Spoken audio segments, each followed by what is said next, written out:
This is your last chance. After this, there is no turning back. You take the blue pill, the story ends. You wake up in your bed and believe whatever you want to believe. You take the red pill, you stay in Wonderland, and I show you how deep the rabbit hole goes. Damn, Perk did this? I don't need no one to save me. I was born to be the greatest.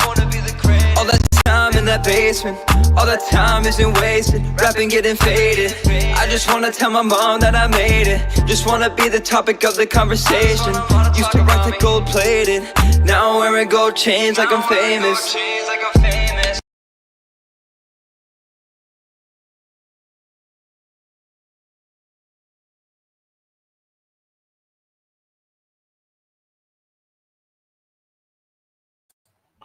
My mic was muted. Let me start that over. What is going on? What's going on? Happy Wednesday, everybody. I hope everyone is doing well. I appreciate you all rocking out with me tonight. If you guys were able to see my live stream yesterday, yesterday was my first live stream return in about 4.5 months, maybe a little bit longer, right? So I had a 4.5 month hiatus of not doing live streams. So, as mentioned, I am back doing live streams on primarily Mondays and Tuesdays. You will see me do live stream periodically, maybe on a Wednesday, or you may see me do a collaboration on a Thursday. I actually do have one that is coming up in 2 weeks. I'm not doing one next week because next week I will be in Colombia. So I will be in Colombia next week. So as I mentioned, I'm back doing live streams. And this is the first time that I'm actually going to be traveling for the year 2025. So if you all didn't get a chance to catch my live stream from yesterday, after this live stream is over, circle back, check that out. I talked about some additions, some attractions that I'm going to be doing to my channel. And I'm really excited for what the future holds. So, going to be some changes and things like that because I have a very, very, very, very, very busy schedule. So, bear with me. But again, I'm really, really excited for what's to come on my platform, what's to come of my brand and things that I'm building. So I'm expounding the channel as far as talking about sports and music. And then also I'm going to be doing some local things around my area. So I'm really, really excited about that. And of course, the main thing about the channel will still be about travel. But due to the fact that I'm not going to be able to travel 6, 7, 8 times a year like how I used to, I have to do some things in order to supplement that. So again, the live stream yesterday, I talked about all of that. So I definitely appreciate all of those who actually were able to watch. And if you didn't watch after this live stream, circle back and you'll see. But anyway, tonight, so we got a really good topic to talk about, and I'm really, really excited for my guest and I to have this conversation. I think this is a really important conversation. What I have started to notice is when it comes to talking about men building themselves up, interrelationship dynamics, and things of that sort, it's really starting to become a lot more popular, a lot more spoken about in mainstream media. Like mainstream media, for an example, Shannon Sharp, who is a retired football player, he has a show with Chad Ochocinco, who's also a retired football player, called Nightcap. And so the main thing that they talk about is sports, but they also talk about money, interrelationship dynamics, and things of that sort. So you start to see that. Also, Joe Budden has a podcast, and even like shows like The View and things like that. You know, they're starting to talk about it.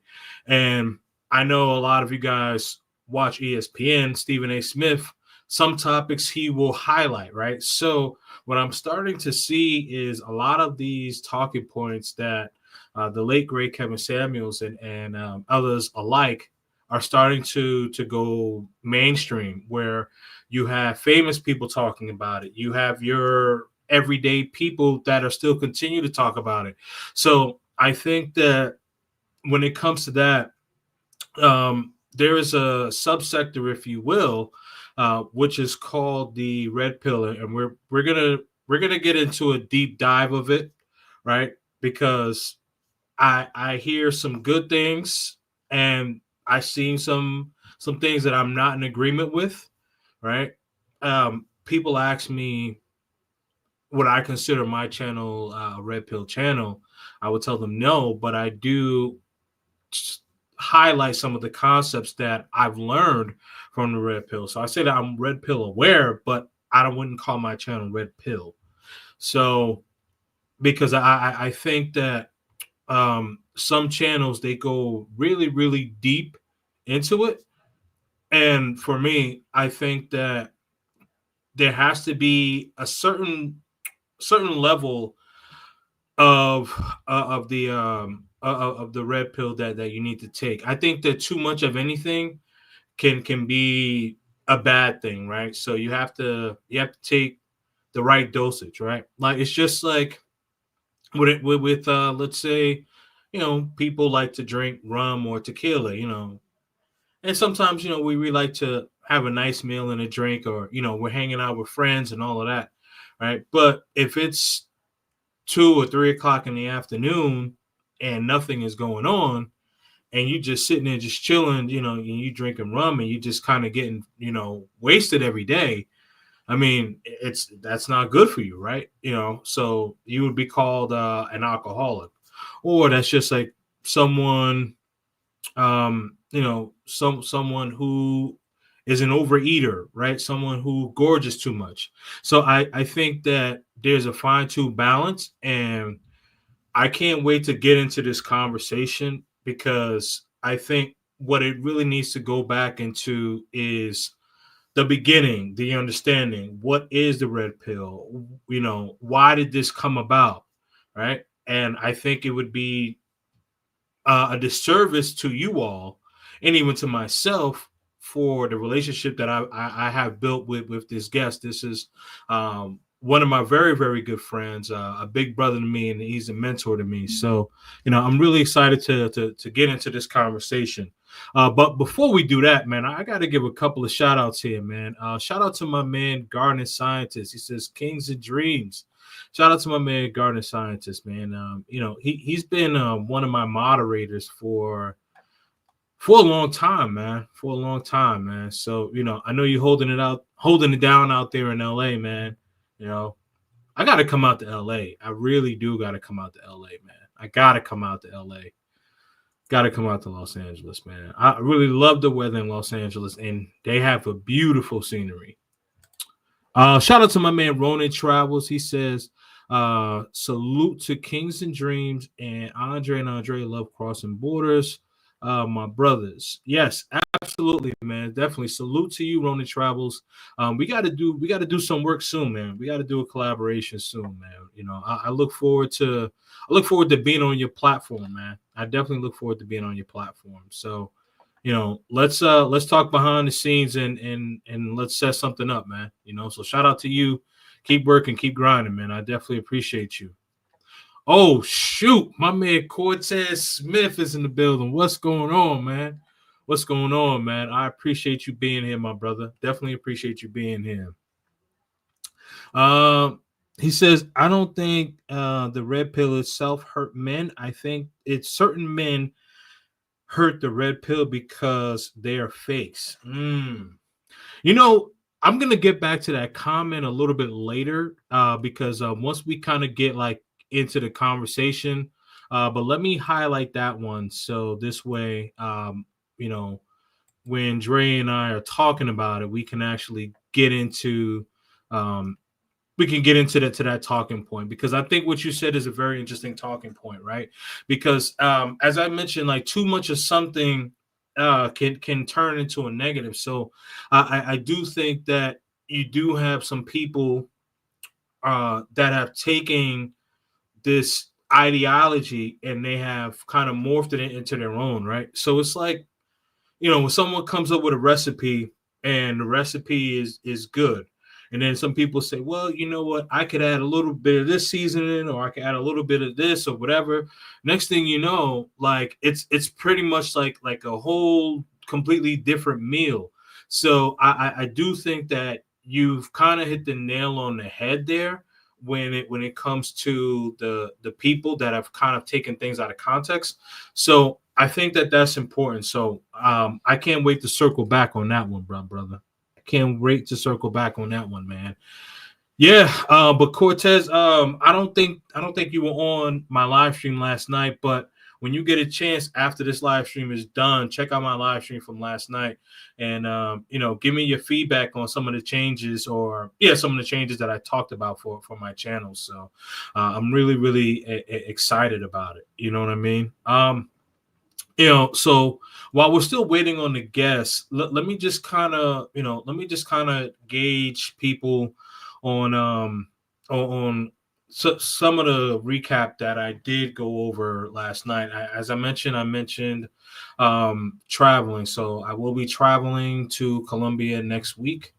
So I'll be out there, and then I'll be out in Colombia again in August. So there is the festival, Petronio Alvarez. So I'll be out there again, and I'm excited for that. Excuse me. So I'm excited for that. I'm excited to, go back to Colombia and check that out. I can't believe that it's April and it's the first time I've traveled all year. But this is going to be my new norm for the foreseeable future, man. And then, so the week 4th of July, I'm still up in the air about where I want to go that week. So I do have a week where I can go somewhere, and I'll figure it out, check out some prices. Obviously, I'm going to go someplace where I haven't been before, right? So, try to knock something off my bucket list. And then probably the last week-ish of November, first week-ish of December, that's when I said, depending, it could be a 2-week or it could possibly be a 3-week trip. But I'm looking at minimum 14 days, maximum 21 days of a trip, and that will be either in the continent of Africa or the continent of Asia, right? I also necessarily haven't ruled out the continent of Europe, but I want to be someplace warm around that time. So, yeah, so it would likely be Asia or Africa, right? Because I'm already in the Northeast and I'm already cold. It's going to be cold around that time. So I'm not trying to go from cold to cold. You know what I mean? So, but I definitely do want to do Europe. So I may do Europe around 4th of July since it'll be warm there. I think that's what I'll do. So as I'm talking about it, I'm actually thinking about it in real time. So I think what I may do is I may do Europe for that 4th of July week, somewhere in Europe. And then for the end of the year, I will do, or towards the end of the year, rather, fourth quarter, I will do someplace in Europe or someplace in Africa. So that's what I'm looking to do. Yeah, so those are pretty much three places right there. 3 places. So I may be able to sneak in a fourth, where I probably will do a weekend trip. So, but again, that's kind of hit or miss depending on what's going on. But for that weekend trip, it'll probably be a place that I've already been to. But towards the end of the year, I'm looking for a place that I haven't been to yet in the continent of Asia or in the continent of Africa. So really the end of the year, that's really where my big trip and my excitement is really going for, because this is going to be a 2 to 3 week trip, right? So I'm excited for that. Really, really excited for that. Also, I talked about merch. So I am working with a couple of designers to get some merch made, and that will likely be coming out probably middle towards endish of summer. So I'll have some designs coming out, and I'll have some designs for the ladies too, some designs for the fellas. So I'm really, really, really, really excited about that, man. Um, you know, I love fashion, and I like to dress well. Like I think dressing well shows that you care about your presence, right? And so I want to put something together when people are wearing my clothing, like people will say, "Okay, nice. What is this?" You know what I mean? So I want something to stand out and looks, tasteful. So I'm putting something like that together. And then also a new intro, man. New intro. I mean, I want to change up my intro, but all of these things will come in due time. So I'm not rushing it, right? Because I don't just want to put something together and then like it's kind of half-assed. Like I want when you guys see that intro, you guys are like, oh, okay, like here we go, you know.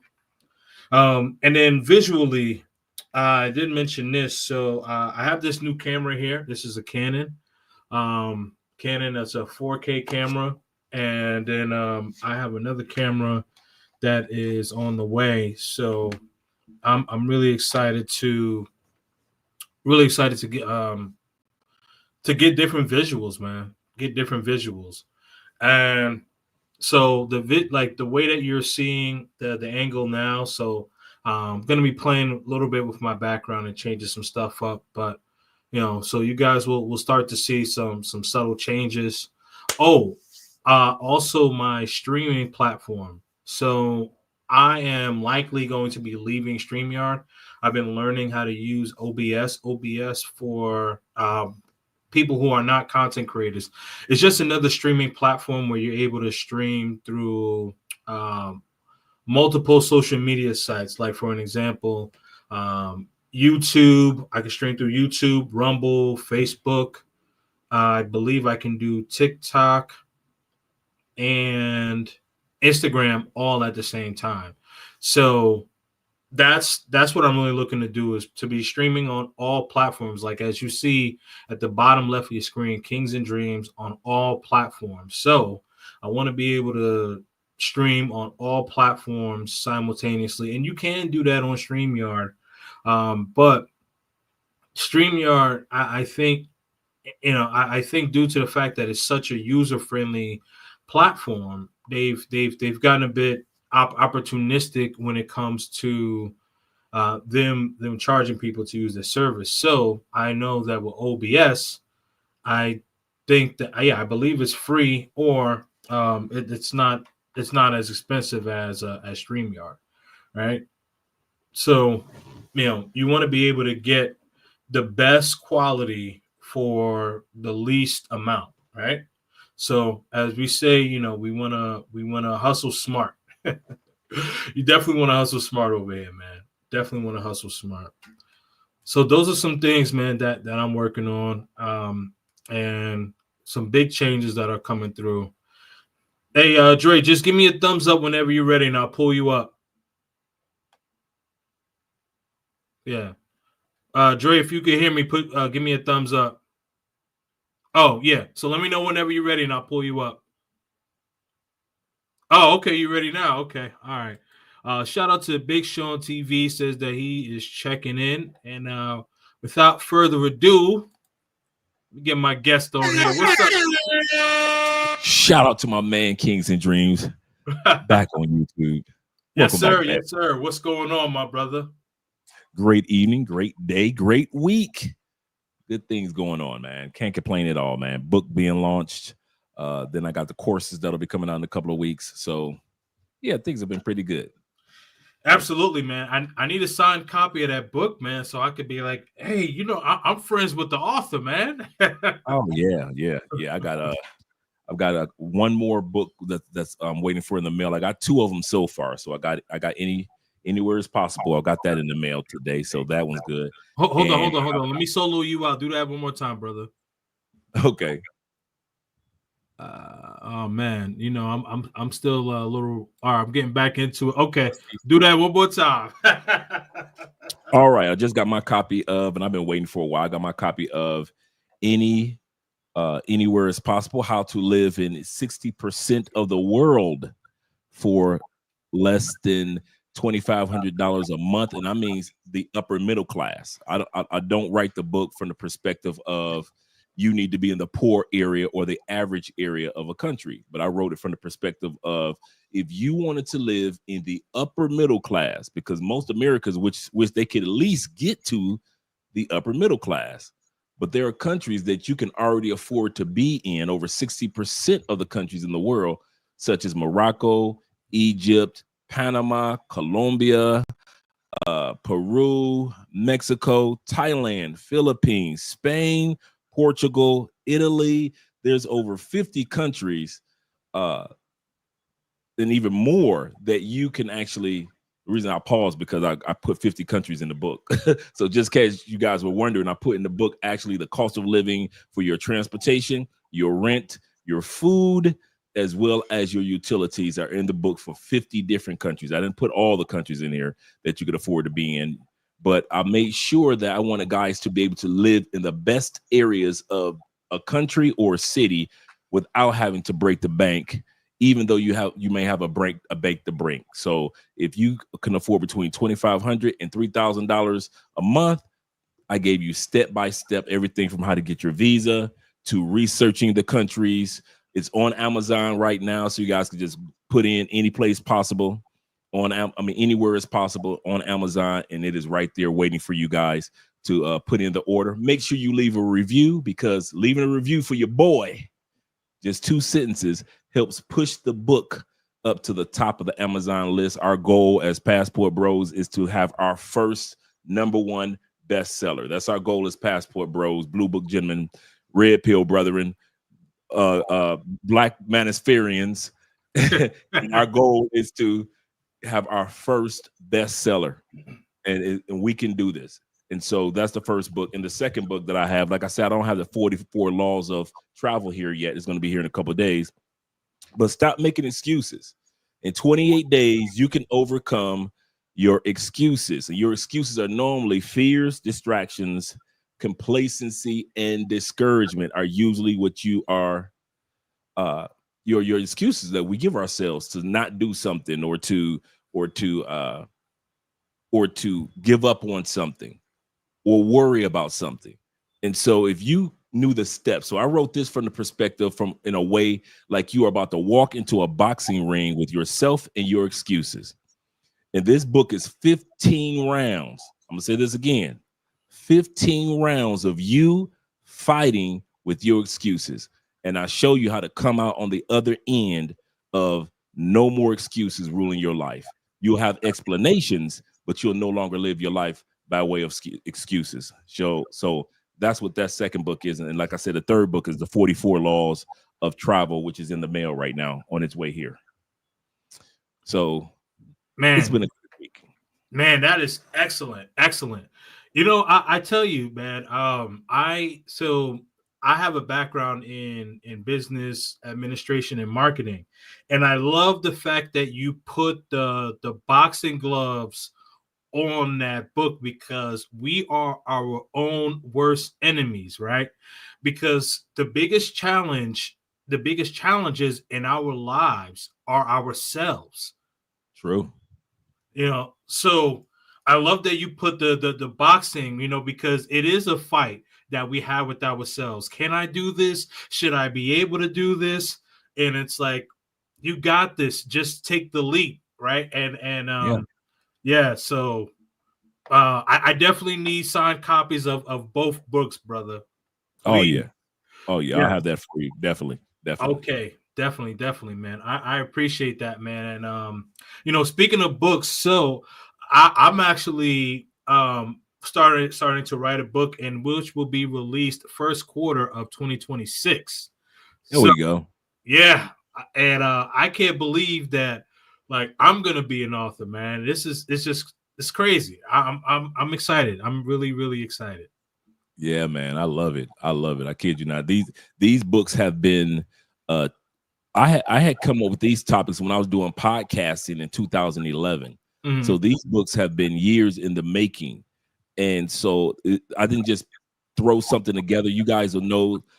For example, with Anywhere Is Possible, I talk about everything from if you have special needs kids, or if you're a special needs person, such as our friend Sheldon, the blind traveler, the Right. brother that travels around the world is blind. I got Yep. stuff in there for dudes like him, or people in wheelchairs, or which are the best countries to go to for special needs people, what services are out there. So if you got somebody in your family that you're traveling with that's grandma is older, or whatever it may be, mom is older, or maybe it's just you, I've got a whole chapter dedicated in there. If you want to ship something to another country, I have that in there as well. So if you want to know how much it costs, to how very inexpensive it is to rent a shipping container, it's very inexpensive. Fill that shipping container up with whatever you want and get it shipped to another country. I've got that in there for you as well. So I've got a lot of details in the book as far as your medical needs, as far as how to pick out a country, how to become comfortable in another country, how to get,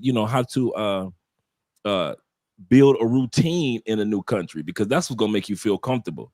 Because if you go to a country, you don't feel like it's comfortable enough to bring your daily routines, you might want to choose another country. So I help you out in regards to how do you become comfortable with the people, the community, as well as bringing your routines to that new country. Man, absolutely. Man, listen, I can't wait to read these books. I really can't wait to read these books, man. So if you want to send it overnight, I don't care. It's all good. Yeah. What I'm doing is I'm waiting for, because you, El Guapo, and I'm going to say something to you guys that really want to autograph copies of all 3 books, right? I've got some that are coming in the mail. The cost to autograph them and ship them from Colombia is $100 for all 3. For all 3 books, it's $100. That's cool. I don't make anything off of it. So you, because I see how much it costs to ship. So I don't make anything off of it. I just wanted to get the book into you guys' hands. So if you want an autograph copy and you want all 3 books, just let me know and I'll autograph them. But you'll have to cash out me the $100. I'll send it directly through because the USPS store here in FedEx and DHL is here in Cali, Colombia, and I can get that shipped to you, and it'll get to you within 5 days, 5 to 7 business days. Okay. So if you want an autograph copy in regards to that, but I don't make anything off of it as far as the autograph copies. I might walk away with $10. Gotcha. And that's for all 4 books. I don't even get $10 per book, but I just want to get. I don't want to, especially you content creators. I want to make sure I get copies into you guys' hands. So I got you, El Guapo, Richie Mack, and other guys that want to get these books out too as well. Okay. All right, perfect. But I will be in Colombia next week. Will you have the 3rd book by then? Yep, I get the copy on the, if I'm not mistaken, the 24th. I should be getting the copy in, the 3rd one in on the 24th, the 44 Laws. Okay, so I may just be able to just pick it up from you myself. Okay. Yeah, we'll talk about that on the back end, man. But nonetheless, man, congratulations, man, having 3 books out there. That's huge. And as Dre said, for men in these spaces, it's good to have this overwhelming wealth of knowledge of where you can travel to, where you can live, where you can have a routine, where you can immerse yourself in the culture and actually feel comfortable to actually be yourself. And of course, you're going to have to obviously make some adjustments because you're no longer in the United States, but being able to make adjustments to the point of where you can still feel like yourself. So and also knowing how to how to ship things, because we still have family in the United States, right? So we want to be able to maybe send things to our family, or maybe our family wants to send things to us. So, having that detail of information is so great. And I think that this is going to be one of the most impactful things. So I urge people who are watching now, who may watch this later, who may watch this next week, get the book, leave the review on Amazon. Please leave the review. The reviews are free 99, right? So Yeah, that costs anything. You don't even have to, right? You don't have to buy the book to leave a review. Right. Yeah, absolutely. Just, you could just leave a review and just say, hey, Andre's a great guy, right? You know what I mean? So, it's all good. It's all good, man. It's all good. So that's man, I'm really excited for you, brother. I'm really, really excited for you. Oh yeah. All right. I'll put the link for guys as well. Yeah, absolutely. Yeah, if you want, send me the link. I can post it now. Okay, cool. Let me get that over to you on. Okay. And I'll send you that over to you. Okay, perfect. All right. In the meantime, let me actually, if you look in your if you scroll up in your WhatsApp is right there. Oh, hold on. It's right there from yesterday. Oh, from okay. Yesterday, the whole email, and you just click on that link, and that's the link that you would share with the guys. Okay. You email that to yourself and. Okay. Now, is this link? Because I see different links here. Wait, is it all the same? All of them the same. Yep. Oh, they're all the same. Okay. Okay. Cool. All right. Perfect. All right. Yeah. Let me do that right now. Sorry, guys. I know we trying to move on with the show. While you're doing that, I can give some shout outs to some of the guys that are there. Shout out to my man Bobby Coltrane of the Coltrane family. Shout out to you. Shout out to my man Tripping with Jay in the building representing. Glad that you guys are here on Kings and Dreams. Shout out to my man Tevin King, and I appreciate you letting me know that you got your book is on its way. He said your book will arrive at my doorstep by the end of the month. Shout out to all you guys. Also, for you guys that are, shout out to my man Cortez being in the building as well. Appreciate you. And Ronan is in the building representing. Yes, sir. That was a great live stream that we were on the other day, and a great debate between two wonderful gentlemen. And for you guys that are wondering in regards, speaking of Ronan, and I also put a chapter in here dedicated to government contracting. So if you guys want to do government contract work or any type of corporate work outside of the United States, you want to work in Kuwait, you want to work in Egypt, you want to work in Thailand or the Philippines, and you don't know how to get a hold of the recruiters that are doing the hiring for some of these government contract work, whether you're in tech or even if you're in construction, you're in welding, whatever it may be, I have those sites inside the book. One thing I made sure that I put in the book, not just how to do something, but where to go to get the information to get started on doing that. So each chapter has references, referrals, websites completely to walk you through everything you need. So if you're looking for online work or if you're looking for government contract work, I've got that in the book everywhere as possible. Absolutely, man. Absolutely. Yeah, I'm trying to click on the link itself, but it's clicking on the whole message. Oh, okay. I got it now. All right. Yep.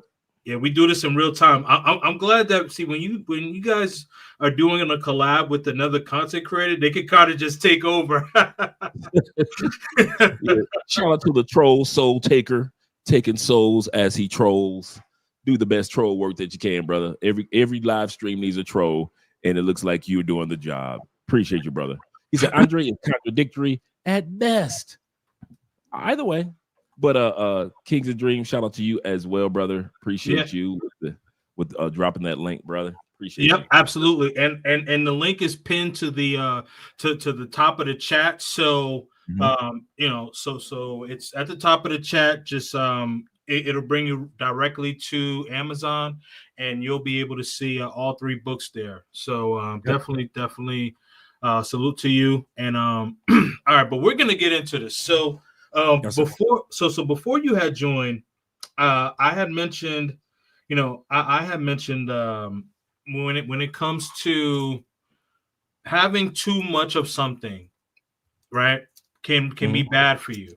Like, when we would all, hang out at Chippy Chape, or we would go to the salsa club. I won't put the name out there, but Right. we would go out to that salsa club, and we would have drinks. We would have a good time.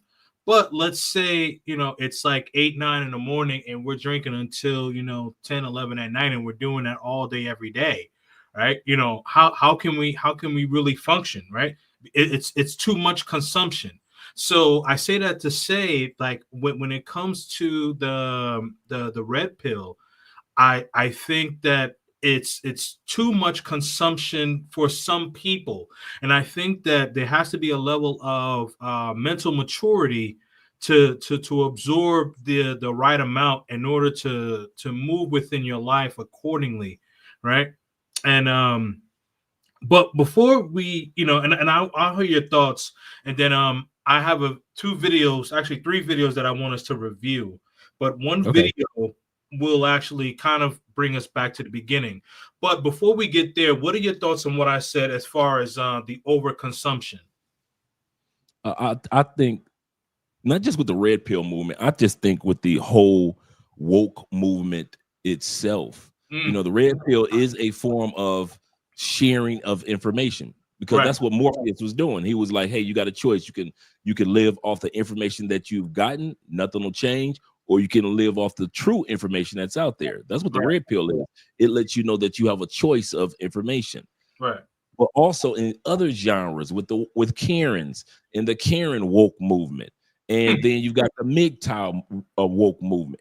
I think it's just being oversaturated now with information, to where you have the extremists that are pushing the envelope so hard when it comes to any of the woke movements, including the red pill movement. It makes the rest of us who are taking advantage of the options, are they just as extremists or zealots as the other guys? Some guys take it so overboard, they think women are the arch enemy, and you're like, wait a minute, dude, I didn't say all that. I didn't say right. I did say the sisters in Cartagena complain and don't like Cartagena, but I didn't say all sisters hate Cartagena. And so, but a lot of guys will take it and run rampant with it. So I think just like with Fresh and Fit, just like with Kevin Samuels, just like with Black Guru, just like with a lot of red pill speakers, we're going to come into a space where we have to be a lot more aware of our audience when we say things. We can't just, when red pill first started, dudes could just say things to say things because it was just us listening to each other, really, right? Right. Now everybody's listening. Even those guys that want to take things to the extreme because they've been hurt, not realizing, wait a minute, I'm just sharing info that you have a choice. I'm not saying that because you've been hurt, well, I'm going to leave all American women because I've been hurt. There's some good women in the United States too, just like in any other country. And so that's the problem that a lot of guys need to do. They need to kind of like back off of consuming. They want to take the red pill like a bunch of Flintstone vitamins. Do realize Morpheus only had one red pill per person. Right. There was only one red pill. That overconsumption of red pill, it is having a grave effect on men. And I don't just mean the Black community. I mean men in the United States and in Canada and other countries in the West in general, because we're consuming too much information, too many stats, too many facts. They're true, but we're using our information as weapons against women and against ourselves and against races, and not necessarily as a tool of now what answer are we going to come up with? Because, and I'm going to end it with this, back to Morpheus. Morpheus let Neo know, and let each one of them know on his crew, they had a choice of information, but he never told them to use the information as a weapon. Now that you have this information, it doesn't mean to go back in the Matrix and tell people that's not real, that's not real, that's not real, that's fake too. He didn't go back into the Matrix or tell anybody, including Neo, you're the one. We need you to go back into the Matrix and tell everybody the news that's not real. He didn't say use it as a weapon. He said, use the information as a tool of improvement. You can either stay with the blue pill or the red pill, but if you take the red pill, this is supposed to be a tool of improvement, not a tool to attack somebody. Right. No, absolutely. I completely agree. And I wanna get into this to this video. And so this video talks about like the different stages, and it'll kind of like coincide like what you said, like as you mentioned, you know, got one red pill, and then if you're taking them like, kind of like gummy bears or like the Flintstone candy that you had mentioned, right? When you start to take too much of it, I think these are some of the problems that occur. And Cortez, you did have a comment, and I'm gonna go over that with Dre after we review this video. But I want to show the audience kind of where the essence started from, and why it started, and then the different stages, and then we'll highlight that. We'll highlight, the potential pitfalls here. So let me just share this window.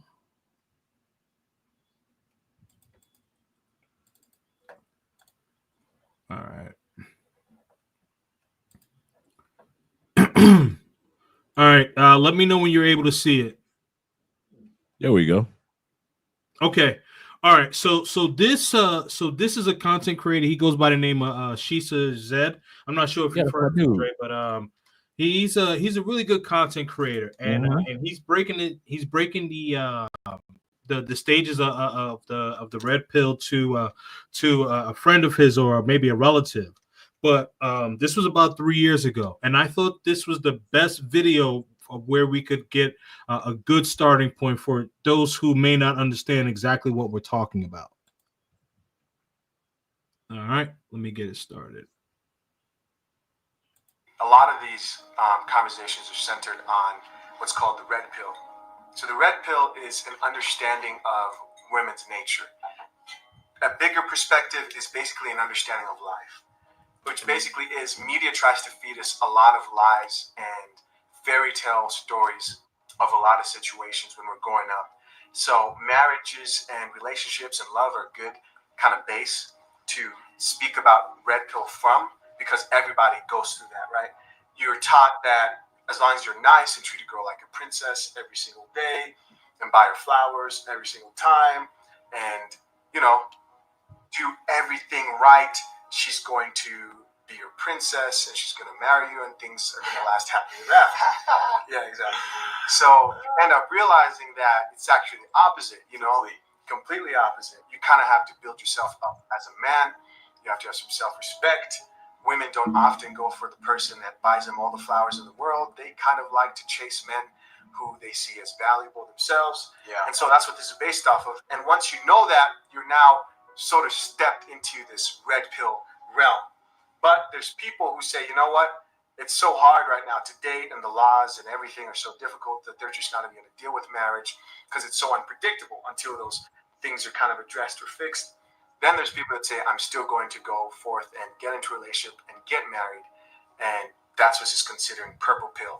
That's somebody who still sees value in a relationship, even with the knowledge that he knows about women nature, which is really just human nature of all of this and the risk that's at stake when you do get married. That's crazy. So let me stop it right there. So what are your thoughts so far, Dre? And also, like, while I'm playing the video, if you need me to stop it, if you have something to say, just let me know. Okay. In regards to what he just stated, defining the red pill, excellent definition regarding the red pill when it comes to the dating genre. He started off by mentioning that red pill was not just about the women, but it impacts every area of life. Right. That's what red pill actually was supposed to be about. Right. And I think probably off camera, I'll say this again, this off social media, red pill is represented for a lot of men in every walks of life. A lot of us who discovered our manhood or discovered another level of manhood or another level of appreciation of who we are as men, it doesn't just gleam in our dating. It gleams now. I'm going to the gym. Now we're writing books. Now we're learning skills with Theo Wolf. A lot of us are taking tech classes when we never thought that we would ever take tech classes as far as IT. Right. A lot of us are focusing on our health now. So when it comes to Red Pill, I agree with him with the initial statement that he made. It's not just about the dating of the women that you realize now I have a choice when it comes to dating. I'll also have the choice of whether I want to be healthy or not, whether I want to be write a book or not, whether I want to write a course instead of a book, whether I want to start a YouTube channel or not. We're starting to come to the reality that men have choices, and you are in an era where men who are younger and older are taking advantage of choices that we never thought we had before. So his definition of red pill, I like how he put that. He veered back to dating. And so he's like, okay, now let's talk about the dating part. Right. And this is what men are dealing with in regards to dating. And the awareness and of information that's being shared with men.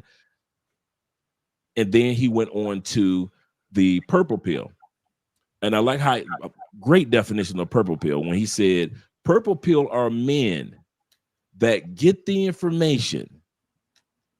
I'll give you a perfect example. The one guy in the movie Matrix, he said, I know this steak isn't real. I know the smell of this steak isn't real. I know this texture of this steak isn't real. But he was going to eat it anyway. Yep. Anyway, that's the purple pill. You get the information. You know you have a choice. You know what the divorce laws are in the United States. You know that 30% of the children on child support, men on child support, aren't the father. You know that there's a gender war in the United States, Canada, and UK. You know that it's difficult, even though there's some great women in the United States. And I'll say that again. There's some great women in our families. Right. But there are not great laws in the United States to help you out as a man.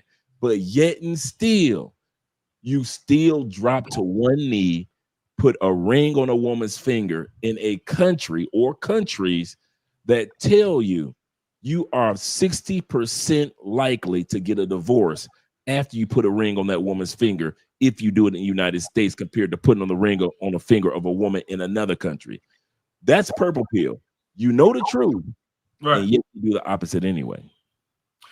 Yeah, no, absolutely. I thought that he did a well-rounded explanation, and for me, that's how I look at the red pill, because I know that the most prevalent part is dating because of the interrelationship dynamics, right? So that is what's a hot button topic. But as you mentioned, like the physical health, mental health, and I was looking at a discussion, and I'll actually be doing a reaction video of that probably maybe early next week before I go to Colombia.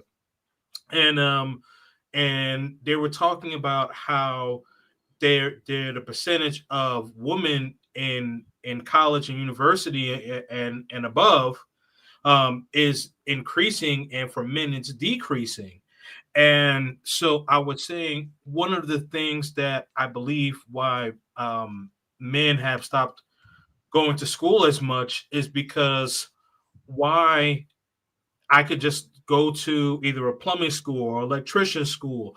You mentioned doing classes with Theo Wop, right? So tech certifications. Right, exactly. So if I can get these certifications as opposed to going to a school where I'm paying $60,000 a year, right? And so if I'm just going for 4 years, that's $240,000 in debt. And, and let's say, okay, you become a doctor and you have to become like a high power surgeon. I remember there was this TV show, it was called Scrubs.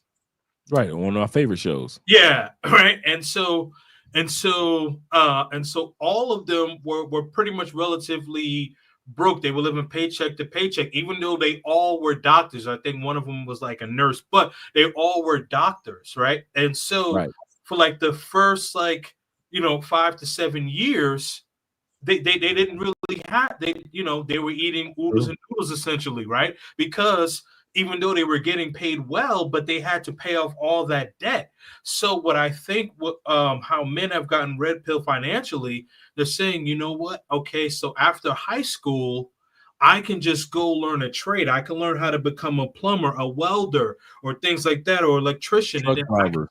I'm sorry? Your truck drivers out there, you know, Right, getting their it's truck CDL. drivers, right, exactly. And you know, and I can start a business that's going to be self-sustaining, right? Because people always need plumbers, right? Because plumbing always gets messed up. Especially we're such in a digital age, you know, we need electricity almost as much as we need water, right? So, Correct. and I say that with a tongue-in-cheek comment, but on a serious note, is that I believe that men have started to red pill themselves as to saying, why am I going to get $200,000 or 100 and whatever $1,000 in debt when I can start my business and build it on my back and I can work for Absolutely. myself? Absolutely. I got to, and before you go back to your video, Yeah, sure. one of my closest friends in the States, he, it sounds like I'm echoing. You're not on my end. Okay. How about now? There we go. Yep, there we go. We're good.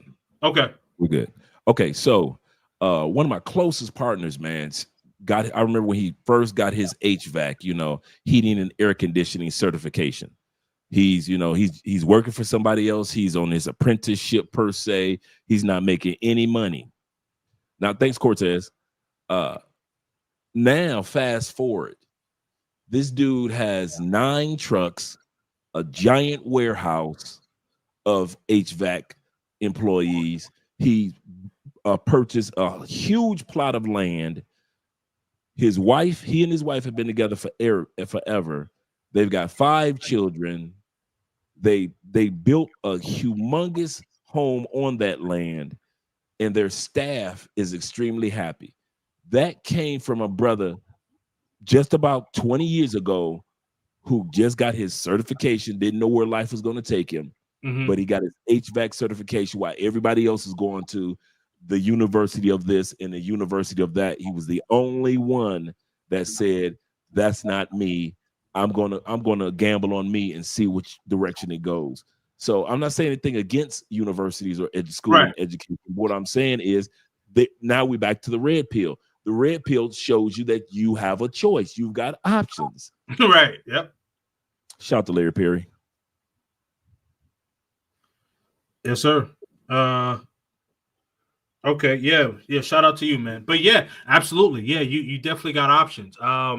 Yeah. Were you finishing your statement or you? Yeah, I was done. Okay. Cool. All right. Let's continue on this one. And let me tell you something, man. If the red pill, instead of making you a happy person, a more confident person, made you miserable and hateful and spiteful, then you were better off a sip. You were better off oblivious, not knowing the truth about female nature, right? Because listen, we talk about beta males of this or blue pills of this, but at the end of the day, you know what blue pills have? A lot of blue pills are happy, even though they're ignorantly happy because they don't know that they're heading for a burning building. They're happy on the way there. I understand, I get it. Some of you guys are still in your red pill rage phase. There's 4 phases. When you first understand female nature, when you first take the red pill, the first phase is shock. You look back at your past relationships. You look back at situations with women. You understand why they turned you down, why you were disrespected, why you were unwanted, why you were treated a certain way. It's shocking at first. And then there comes the rage. Now you're angry. And that's okay.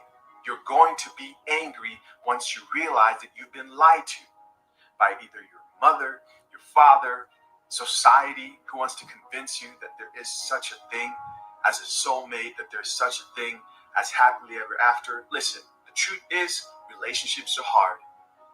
You want a good relationship, you got to work on it. So let's go to the stages again. First stage, shock. Second stage is red pill rage. After that is revenge. Once you understand the rage You now want revenge. Now, at this stage, anything can happen, right? You're dating women with the purpose of only one thing, usually, and that usually is sex or what you can get from them. I get it. I understand the game now. Look, I'm working harder. I'm making more money. And you see the women coming to you, not because of the money, because you understand it's about everything. The confidence, your willingness to walk away, all that. That's the revenge stage. A lot of stuff happens in that stage. A lot of 3 or 4s, shout out to Steph is cold, get ran through.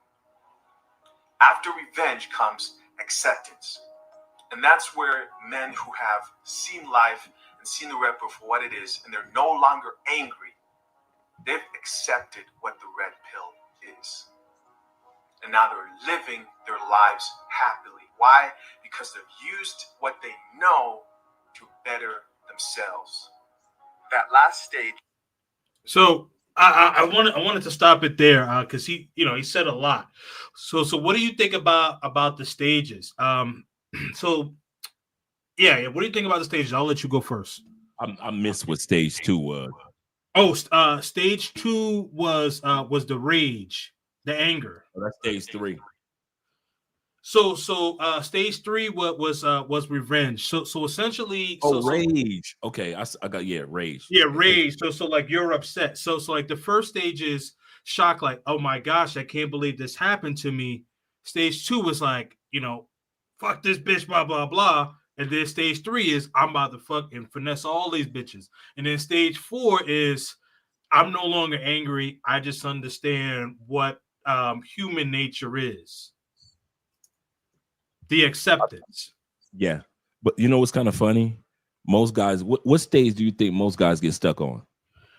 I think the incels get stuck on 2, and then a good portion of the passport bros are on 3. Good call. Good call. That's exactly what I would have said. Exactly, because I see guys often get you, and you can't tell them anything because they're so stuck on 2 and 3 that Right. they can't hear any other information anymore. They got Right. the small segment of knowledge in regards to that everything that we've heard is not necessarily true. Some is, some isn't. And these guys get so stuck in the rage of, like you said, and like he mentioned, of being lied to by their government, being lied to by women. I mean, think about it. To sit back and find out that over 30%, you're sitting back and used to think that the women were, let's say we thought that the women were right and there were deadbeat dads. And then you find out the statistics of that over 30% of the women men that these women are talking about aren't even the fathers. Right. And it's coming to light every day on talk shows, on social media, on mainstream media, men finding out that they aren't even the biological dads. Right. That is, that caused a lot of rage for a lot of men that are like, wait a minute, I'm stuck in this country known as the United States, and finding out that 30% of my fellow male Americans aren't even the father. So they going through that rage, and then what, like you guys said, I'm just gonna be smashing my way through. I ain't having no kids. I ain't marrying none of these chicks. These laws aren't fair, so forth and so forth. So they never get to the point of, I actually put down stage 4 and 5. They never get to the point of acceptance. And then stage 5, like he said, making their life better. They don't make it that far. Right.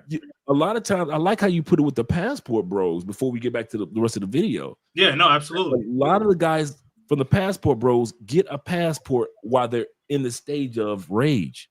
Right. Yes. And absolutely. revenge. I'm going to come down to Colombia. I'm going to take it out on all these women. And then they wonder why those of us who got the stats, who's got the information, who understands, okay, I've got options. We've eaten the pill. We realize we have options. Yes, we went through the rage. Some of us went through the revenge, but most don't want to go to the next stage, and that's acceptance, to be able to walk into the betterment, stage 5, which was, he actually said better living, but I just put betterment. Right. Most men will never see, no matter how much money they have with a passport, no matter how many countries they've gone to, no matter how many trips they've taken, they will never see a better life. I give you a perfect example before I let you go ahead and go. Andre and I just finally, I've been looking for this here in Colombia for the longest, and that's life insurance. I've got life insurance in the States, but I don't have life insurance here in Colombia.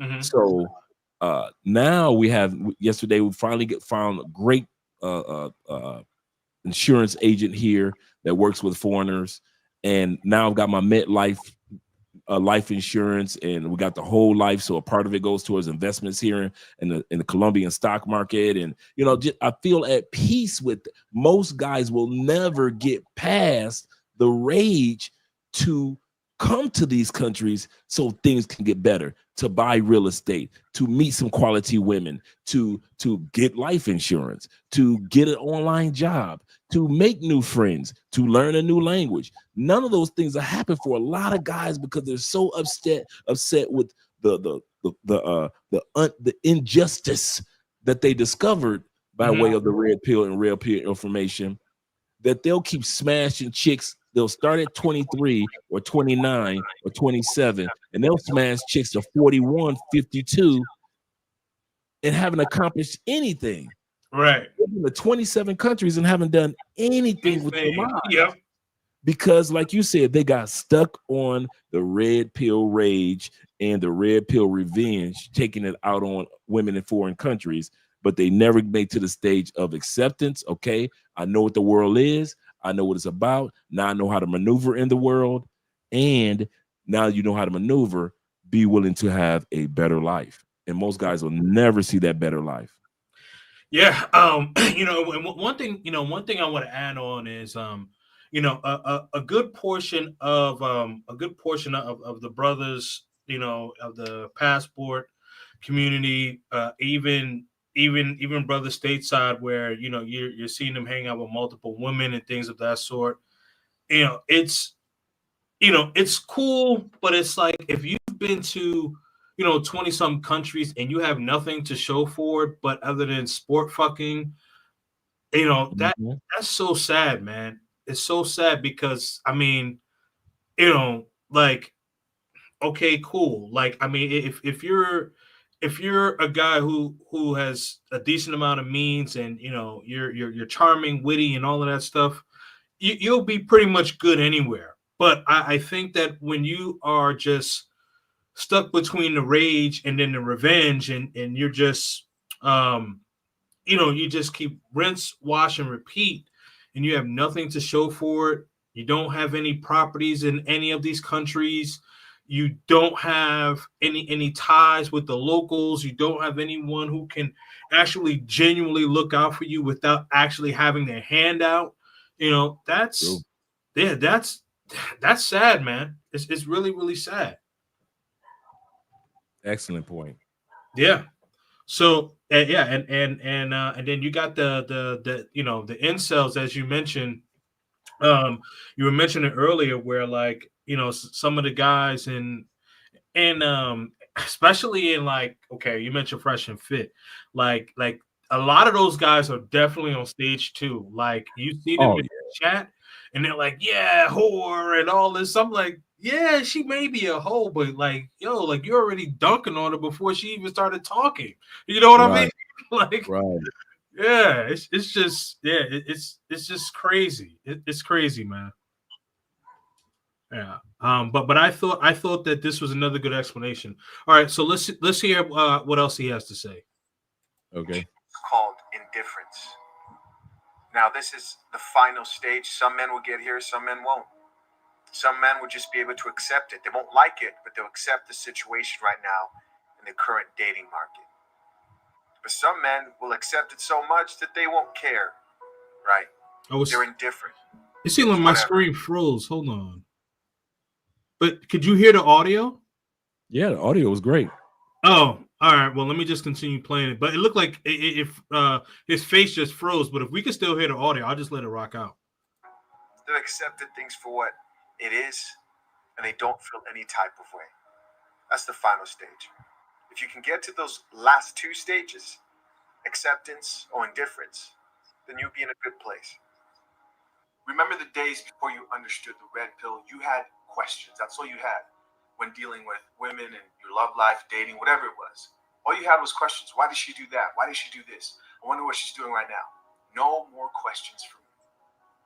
I get this shit. I understand it. I'm at peace. If you're too confusing for me, if you're moving in a way that I don't understand, it's time for me to leave. Right? A woman shouldn't even mess up my peace. Men who truly have accepted the red pill then decide, what do I want to do with my life? If you want to live the rotation life, go ahead, be my guest, man. Do the AMS thing. If you feel like you want to live that purple pill life, hey, I'm there right now. It is what it is. If you want to get married, you're tripping. You know? Hey, when I say get married, I mean with legal documents and everything. I mean, you can go ahead and don't sign those papers. I'm always going to stand on that 100%. But that bitter stuff, that's not for me. Okay? And that's not for men out here who are trying to build.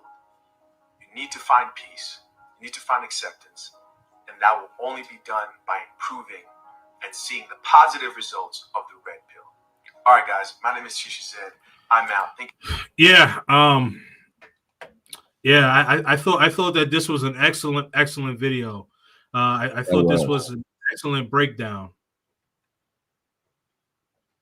And the reason why it was thorough to the point, and he broke it down in different stages, and nobody can, somebody could argue, but for the most part, most level-headed guys want to argue the fact that he was correct about each one of the stages.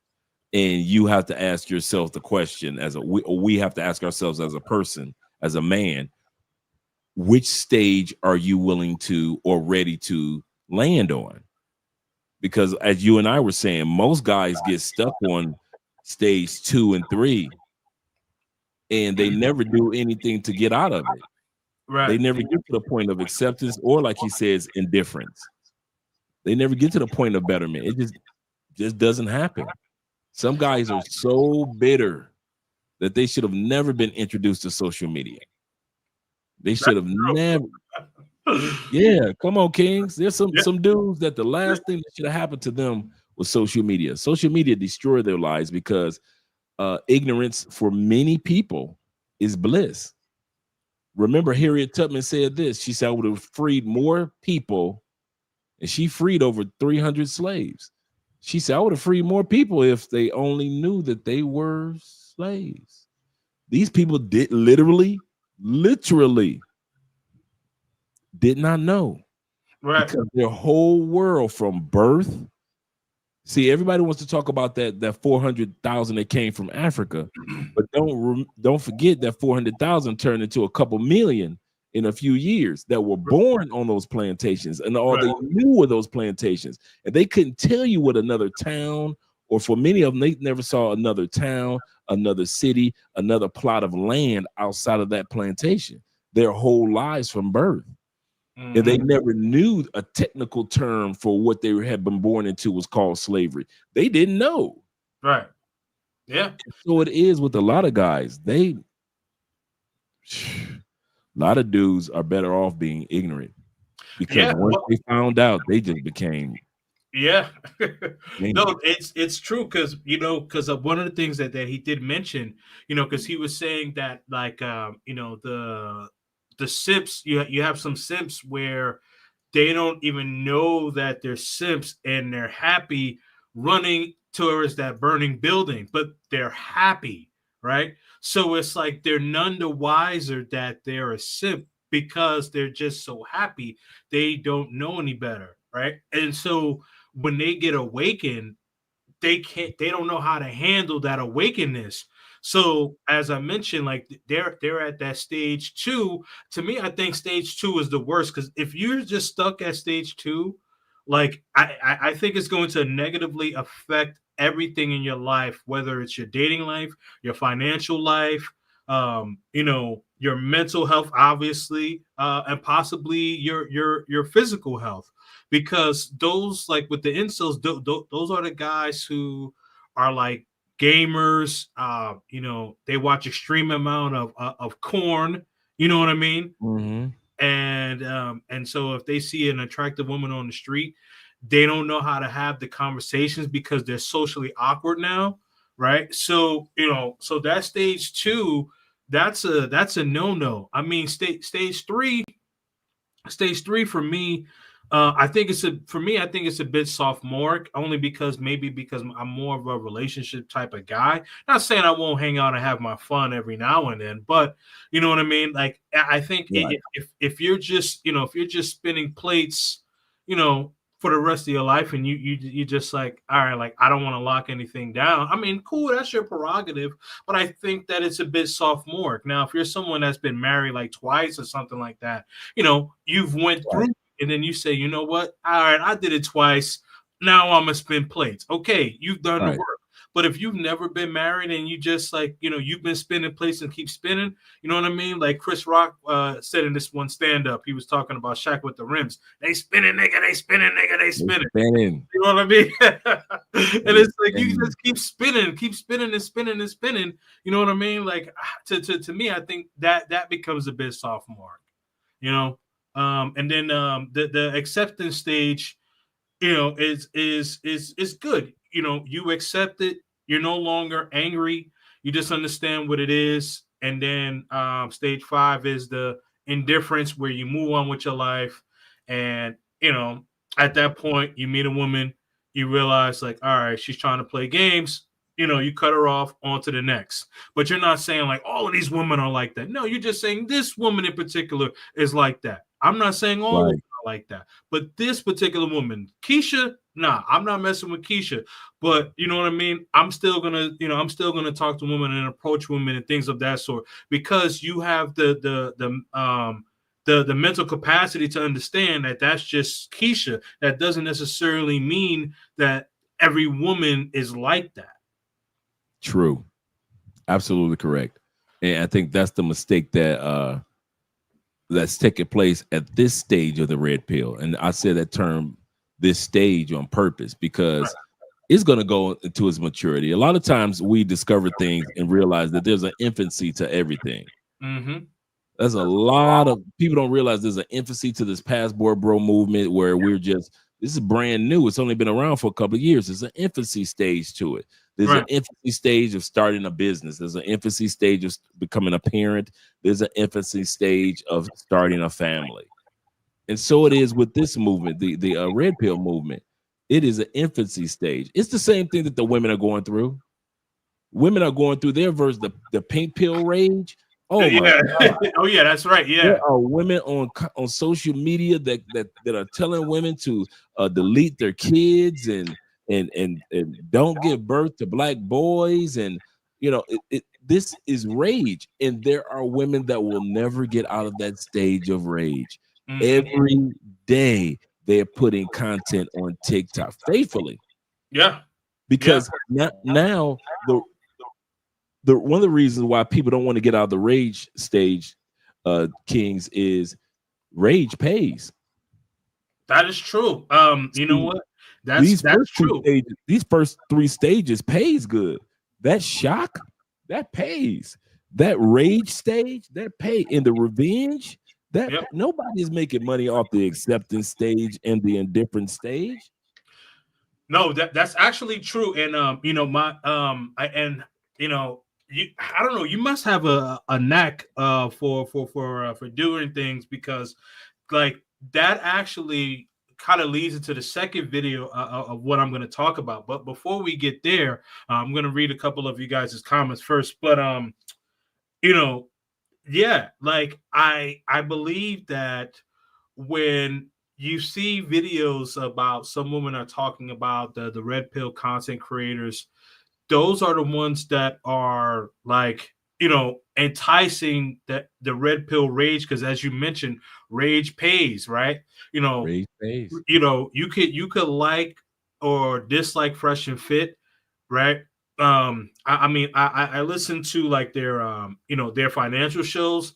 Like I don't really watch the late night. Like I'm over that, but I will say that like due to the fact that they're they're still, they're still getting money, but I know that they're getting money on Rumble and other stuff, but like with their rage, it really brought up their popularity. It brought up their Correct. popularity because you would have, you would have women on there, and, they would have 7 or 8 different women on there, and they're essentially dunking on these women, and then you got guys on the chat dunking on these women. Yeah, dunk on that hoe, blah blah blah. You know what I mean? Here's $100. Right. And it's like, and then, now the conversation, like, I know if you and I were on a panel with ladies or whatever, it would be a productive conversation. But now, if Fresh and Fit were to do the same thing, it would be like a Royal Rumble. You know what I mean? Off the top rope, the elbow slam and all that. You know what I mean? People gonna be like, yeah, all the incels. You know what I mean? It wouldn't be productive. It would be productive. I'm sorry. Our conversation would be productive. Theirs would not be productive, but theirs would be entertaining because they're dunking on these women and they're doing the 360s and the tomahawks. And we're talking about having a civilized, level-headed conversation as to, okay, how can we get to a resolution with this gender war, and they're like, pulling out the bazookas and all of that. You know what I mean? So yeah, that's so true. Yeah, absolutely. So and so they're making good money off of that stage of keeping me. And it's so obvious. They don't try to hide it. Nope. The type of audience that they have are the guys that are locked in their basements, that most of them don't have passports. Right. And so they are right there. So they got a pocket full of money, no passports. They're bitter, and Fresh and Fit strategically have the type of women that have disappointed these men in their eyes time and time again. Very attractive, Miami-based. I mean, what I can say about Fresh and Fit is this: they are in the perfect storm. They came along during the time period of the pandemic, towards the end of the pandemic. So guys were in the house. They are based in Miami, Party Central, where all the hot chicks are supposed to be. They're bringing hot chicks. They're bringing alcohol. And then they get a chance to come at the hot chicks. And then they bring a few, masculine guys like Tate and like other guys to the show every once in a while to show, this is what you guys, this is the type of man you want to be, and these are the type of women you want to come down on. So they'll have the Tommy Sosorda Mayora in there. And so they're doing this so strategic. You're not surprised at the type of audience they get. There's another channel that's like that. I forget, the white guys, they're like that. Whatever podcast. Whatever is nothing but the white version of Fresh and Fit. They just bring on the white girl, the hot white chicks, or maybe every once in a while they bring on an obese girl to talk about her. But for the most part, they bring attractive women, and they're just destroying the same dynamic. And they get hundreds of thousands per year, if not millions per year, in super chats. Yeah. And so it's strategic. They're using this red pill rage to make money. That's why social media will never let red pill rage go and never let red pill revenge go. There are very few of us that present the opportunities that are available to us as men by way of information. There are very few of us that are showcasing that you can get this information and you can use it in a positive way, and you can go on the stage 4, which is acceptance, and stage 5, which is indifference, and you can continue to live your life with peace. Right. But that's not what most guys are going to do. They're going to go to stage 2 or 3, and they're going to give out millions upon millions of dollars to these guys that are co-signing it. Yeah. Absolutely. I mean, so you got stage 2 where you got the It's Whatever, and then the Fresh and Fit where they dunking on the girls, and then you got stage 3 where you see where you see the guys you see you see the weekend warriors, and then you see them on the boats, and you got the girls twerking and all that. You know what I mean? So that's the stage 3. So we'll see the dunking or twerking. There it is, dunking or twerking. Yep. Absolutely, man. But I want to get into actually, let me read some of these comments before I get into the second video. Hold on, let me see. All right. So quick segue. Also, please make sure that you click the link. I pinned it to the top of the chat. So Andre has 3 books out. So that link will actually bring you to 3 books. So please make sure that you do support him. And for those who do want a hard copy, please reach out to Andre directly. And if you can't get in touch with Andre, get in touch with me, and I'll get in touch with him for you. But if you guys want that signed copy, just a heads up, for him to ship it, all 3 books from Colombia, it is $100 US. So if you want hard copy, it's $100 US. If not, you could just get the book from Amazon, and also please leave a review. Right? Yeah. So and you don't have to purchase right now to leave a review. So if you guys click that link right now and left a review, that would help out the books tremendously, because that's how Amazon works. Yeah. The more reviews and book sales that you get, but especially reviews, the more they push you to the top of the page. If you've got less than 20 reviews, then you're not going to make it to the top of the page. Right. And so, and you know what it is, Kings, for me? Mm-hmm. It's not about the book and the reviews. I want to see if black men are going to put their efforts where their mouth is. Guys have been talking to me for the longest about putting these books together, right? Mm-hmm. So since we put the books together, I want to see not just men put their money where their mouth is. That's cool. I want to see men, if I just say, guys, leave a review. There's a sample of the first 2 chapters there on Amazon for you to click on. Just leave a two sentence review, and the review you want to leave is why you recommend this book. I want to see if men are going to do that. I want to see if men are going to actually support men. I know women, excuse me, but I want to see men supporting men. Like I said, I want us to have our first Passport Bro Blue Book. I want to have our first bestseller, because we haven't had one yet. We have yet. That's absolutely true. That's absolutely true. Absolutely true, because I know, like, if we were on a different, on a different side of coin, let's say if this was Derek Jackson putting out a book, that book would be a bestseller. Of course, this is before he got caught out there and, his life blown up. But I'm saying, when he was going after Kevin Samuels and women thought he was the best thing since sliced bread. Oh man. And he had put out a book at that time. Oh, New York Times bestseller. He would have been on The View. He would have been on everywhere. Yeah, he did. And he made millions. Yeah. He made millions. Yep. Because his subscriber count was 2 million people when he got caught. He had 2 million people that was following him when he got caught. Wow.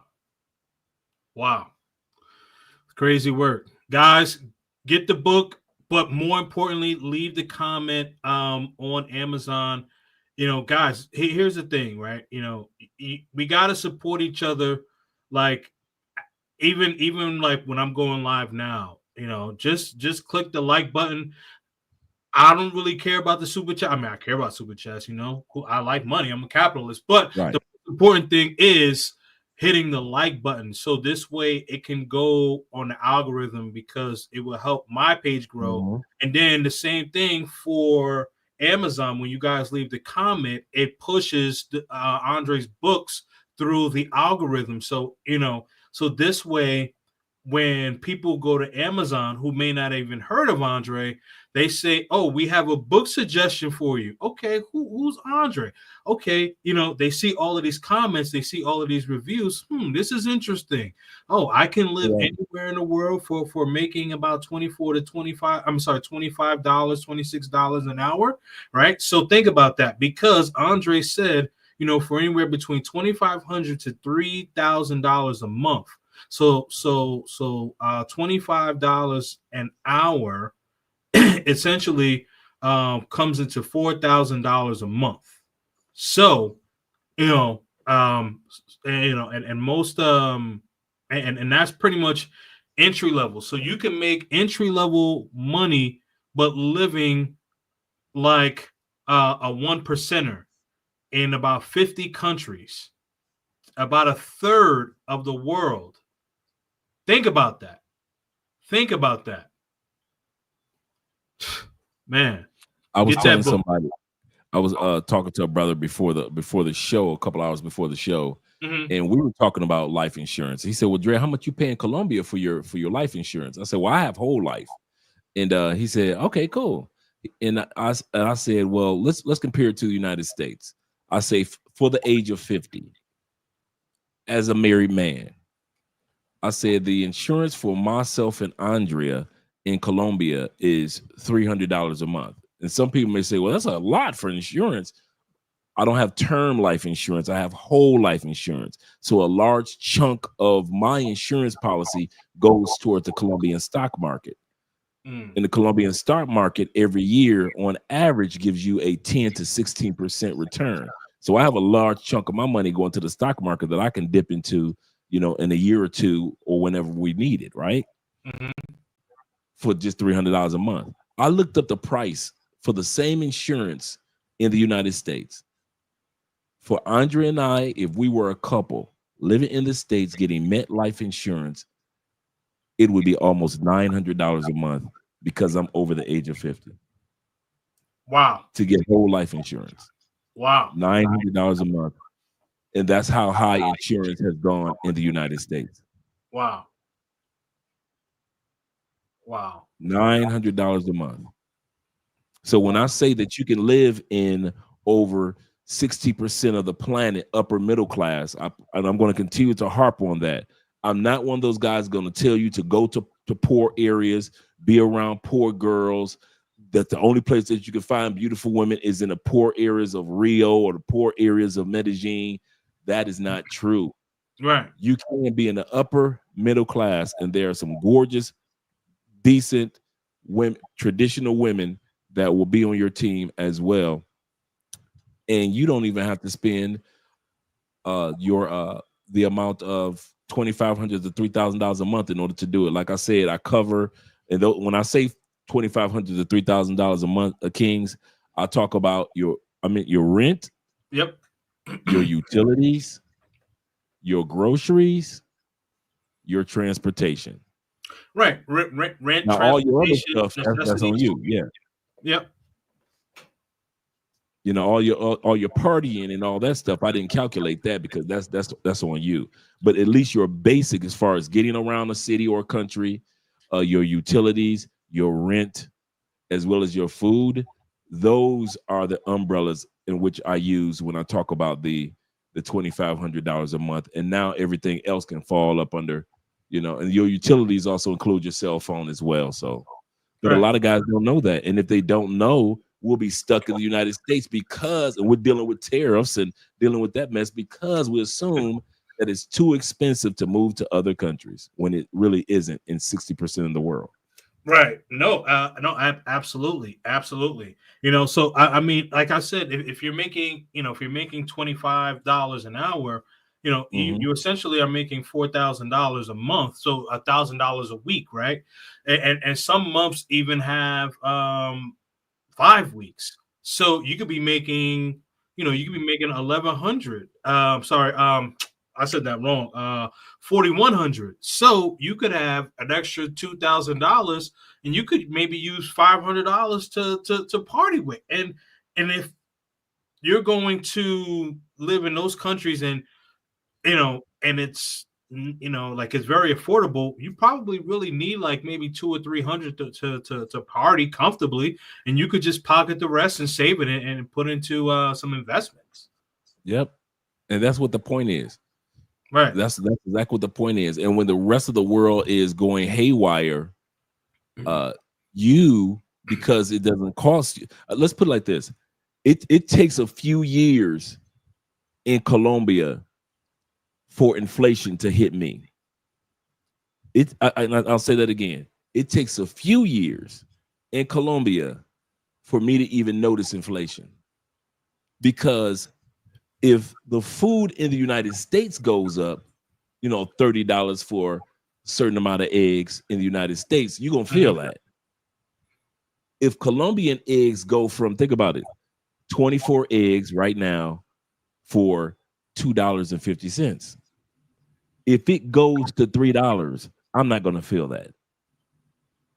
You see what I'm saying? Because I'm making USD. I'm not gonna feel eggs going from $2.50 to $3. Right.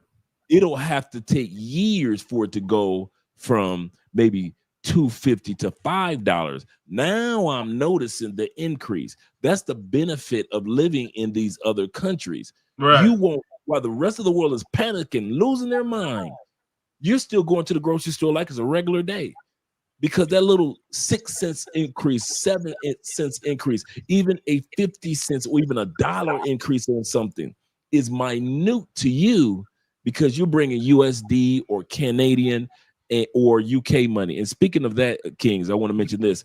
I wrote this book for Canadians, Americans, as well as, I guess Canadians are considered Americans as well, technically, but Canadians, those are from United States as well as UK.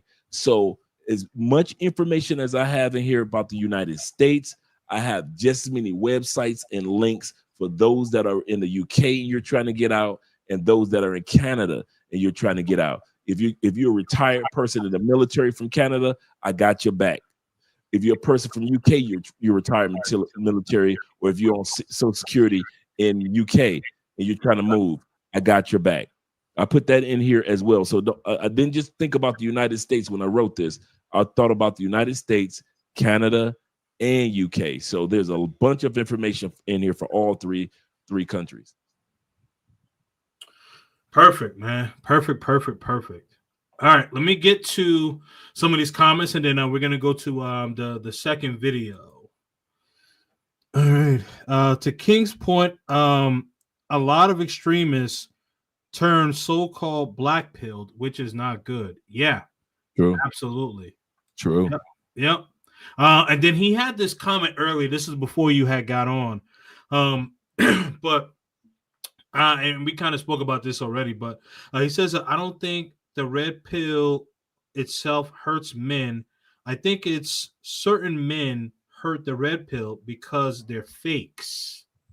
True. And I can understand that from the perspective of a lot of guys will use the red pill to justify why they're in pain. Yes. I'm in pain because, see, now that I know that the laws are like this, I knew I wasn't in pain for nothing. I know I'm not. I know she didn't leave me for nothing. She left me because 80% of all women file for a divorce. That's why she left me. No, bro, she left you because that one time you haven't been taking responsibility with the kids, or it may have been a time where let's say you took responsibility for the kids and you just lost your sexy. You ain't taking care of you anymore. When you first met her, you was all on your spiritual journey. When you first met her, you was going after goals. When you first met her, you was in the gym all the time.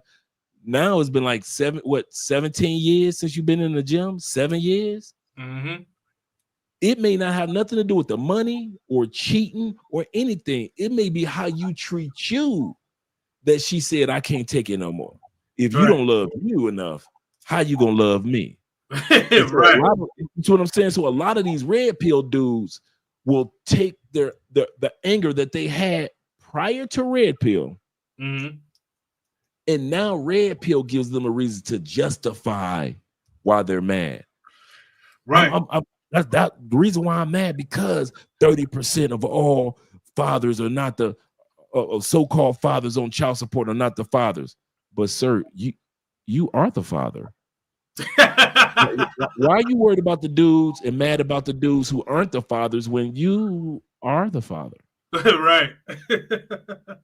Yeah. But it goes back into, I would say this is probably the comment of the night. What you had said was that rage sells, right? So they use their rage and they use it with the statistics, as you have mentioned, like, yeah, I'm the father, but I'm upset because 30% of a woman who have children with men, the men who think that they are the biological fathers are not. And then you just said, sir, you are the father. So why are you raging? Right? So yeah, There are guys that are raging, but rage sells. Yeah, there are guys that are angry, walking around upset, and they are in happy relationships, but they're walking around quoting Kevin Samuels to the T. Some dudes just can't handle knowledge. They just can't handle walking around with the information. Yeah. And it's sad. Like I said, some people need to stay on the plantation because they're not built to be off the plantation of ignorance as well as the plantation of their home country. Right. No, absolutely. Yep. Yeah, I'm actually gonna be so I got a video talking about like the stupid things that passport bros do. So I'm definitely gonna probably incorporate some of this in there, right? Yeah. Like keep your ass on the plantation. Yes. Yeah, so shout out to Hassan. Did I say that right? Hassani? Or was it Hassan? I see him in your chats a lot though. Shout out to Hassani. Oh, it's Hassani. Okay, yeah. Okay, good evening. Exactly. This is the real red pill. It's not just about women, but society at large. Absolutely. Yep. Shout out to the chat. Salute. HVAC is definitely a play for making money. Yeah, absolutely. Yeah, the incels are the ones who are extreme, for sure. Pink pill rage makes red pill rage look friendly. Yo, let me tell you, man, these women on TikTok, they could get freaking vicious, man. They could get vicious. It's like, man, you almost want to like build a ring and like, all right, put the gloves on, ladies. Seriously. Pink pill rage, calling innocent black men bullet bags when they get deleted by cops. Yeah. Mm-hmm. Yeah, pink pill rage was how they behaved when Kevin died. Yes, absolutely. That's and just like when this brother said, they're saying crazy, outlandish things that you have never heard red pill men say. Red pill men know that there's a badge of honor in what you say. So we don't cross envelopes. We don't say certain things like all black daughters should not be born type of ignorance. We don't say right. Like that's wild work. Rage. Yeah. It's crazy with the things that it's crazy some of the things that women say. It comes out of their mouths, and they don't know that the person that's doing the cursing is the person that's being cursed. I'll say that again. It's crazy that a lot of these women don't want to admit or come to the reality that the person that is doing the cursing, we all know, is the person that's being cursed. Her life is in shambles, even though she's got money.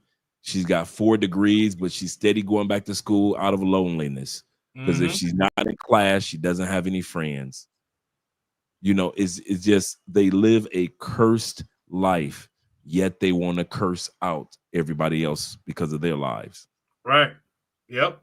Absolutely miserable, man. Absolutely miserable. It's the Whatever Podcast.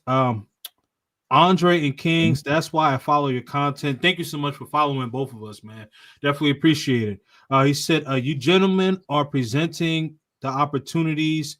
You're not just focused on rage and revenge. No. I mean, I'm well past the point of indifference. I think for me, part of that came because of my promotion, my life, my nightlife background. So like I was going out and doing events, and I was doing a lot of mature things early. Like I was going out to Mhm. nightclubs, 21 and plus clubs and stuff like that when I was like 16, 17 years old. So like I had been around, and I learned very fast. So, now that I just turned 40, you know, I'm pretty calm. Like my main focus is my son. And obviously now I'm getting back into the content, more full time. But like if I'm dating a woman and I start to notice some red flags or black flags are my non-negotiables. I say, all right, you know what? Well, I did like you, but whatever. It is what it is. And if I really like her, but we didn't get to that point where we were actually official, I'll be Mhm. for like a day, but I let it go. You know what I mean? And that's it. Because you can't harbor these things. Because the thing is that you know, when you allow things to affect you, it affects your daily life, and it poisons you, and you cannot allow yourself to be poisoned even though you've received fruit from a poisonous tree. True. Absolutely correct. Yep. So all right, let me get into this next video. And so this video is about these ladies saying that they're saying that red pill content ruined their relationship. So I think this one is going to be pretty interesting. Let's see. All right.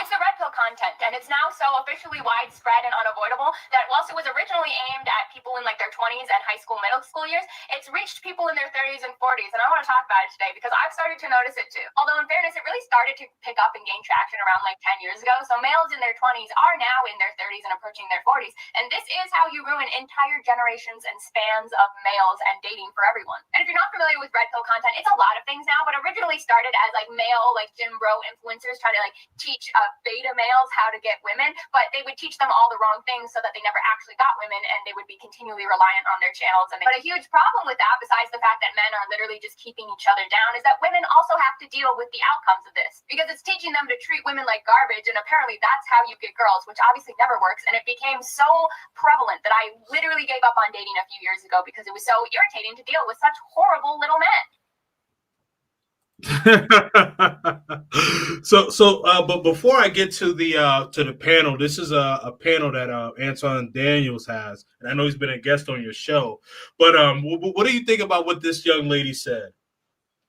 Remember, I mentioned earlier about people that there are some people that curse because they're cursed. Yep. That is a prime example. Okay, let's look at what she said. The first thing she said about the red pill movement, she spoke of it as if it was a plague. Yes. Second term that she used was, and these are words that came out of her mouth after she said that was as if it was a plague. She used the word that men are ruined by, and men are beta. Men are doing the wrong thing or the wrong men. She said that men are reliant on other men. As far as negative, as far as the red pill being negative to these men, she called dating garbage. She called men horrible. She called men little men. Nothing she said was a compliment. Nothing that she said was factual. There were no statistics. There were no facts. It was just sign language after sign language after sign language. Right. Again, a lot of times you hear people curse because their lives seem like it's cursed. And so because of that, you'll see a lot of women that have a red pill rage even more than men have. Like I said, that pink pill rage is just as prevalent and just as dangerous as the men that's walk around doing the black pill rage. And so this is sad. This is real sad to see that she off camera, because you know me, I'm an advocate of life off camera. Oh yeah, absolutely. And it's sad to see that in real life that this young lady, if a man walks up on her, her mind is already wrapped around ruined, beta, wrong, reliant, garbage, little, horrible men. Right. Yep. What man will walk up to that woman that thinks like that? Because as soon as you open up your mouth to say hello, she's already programmed herself. And a lot of women are doing this, pre-programming themselves. Prejudging. Yeah. Yeah. Prejudging the guy and prejudging themselves. And so at the end of the day, they lose out. And then they want to go on cameras and say, well, all men are this. Well, ma'am, you weren't prepared mentally for anybody to approach you. But let me let you continue on. Yeah, no, that's an excellent point. That's an excellent point. And but before we get to the video, I think what ends up happening is that like you have these, you have these women, and maybe some of what they say is true, but what ends up happening is that like they use all of the shaming language, right? So it's like, you're saying, oh, little men or little boys or things like that, right? So if we were to say like, little girls or, not mature enough or things like that, we would get canceled just by like some of the things that she said. If men were to regurgitate that, it would be toxic masculinity or shaming and all of these things, right? Like we would get canceled. This video would go viral, but in a bad way for men.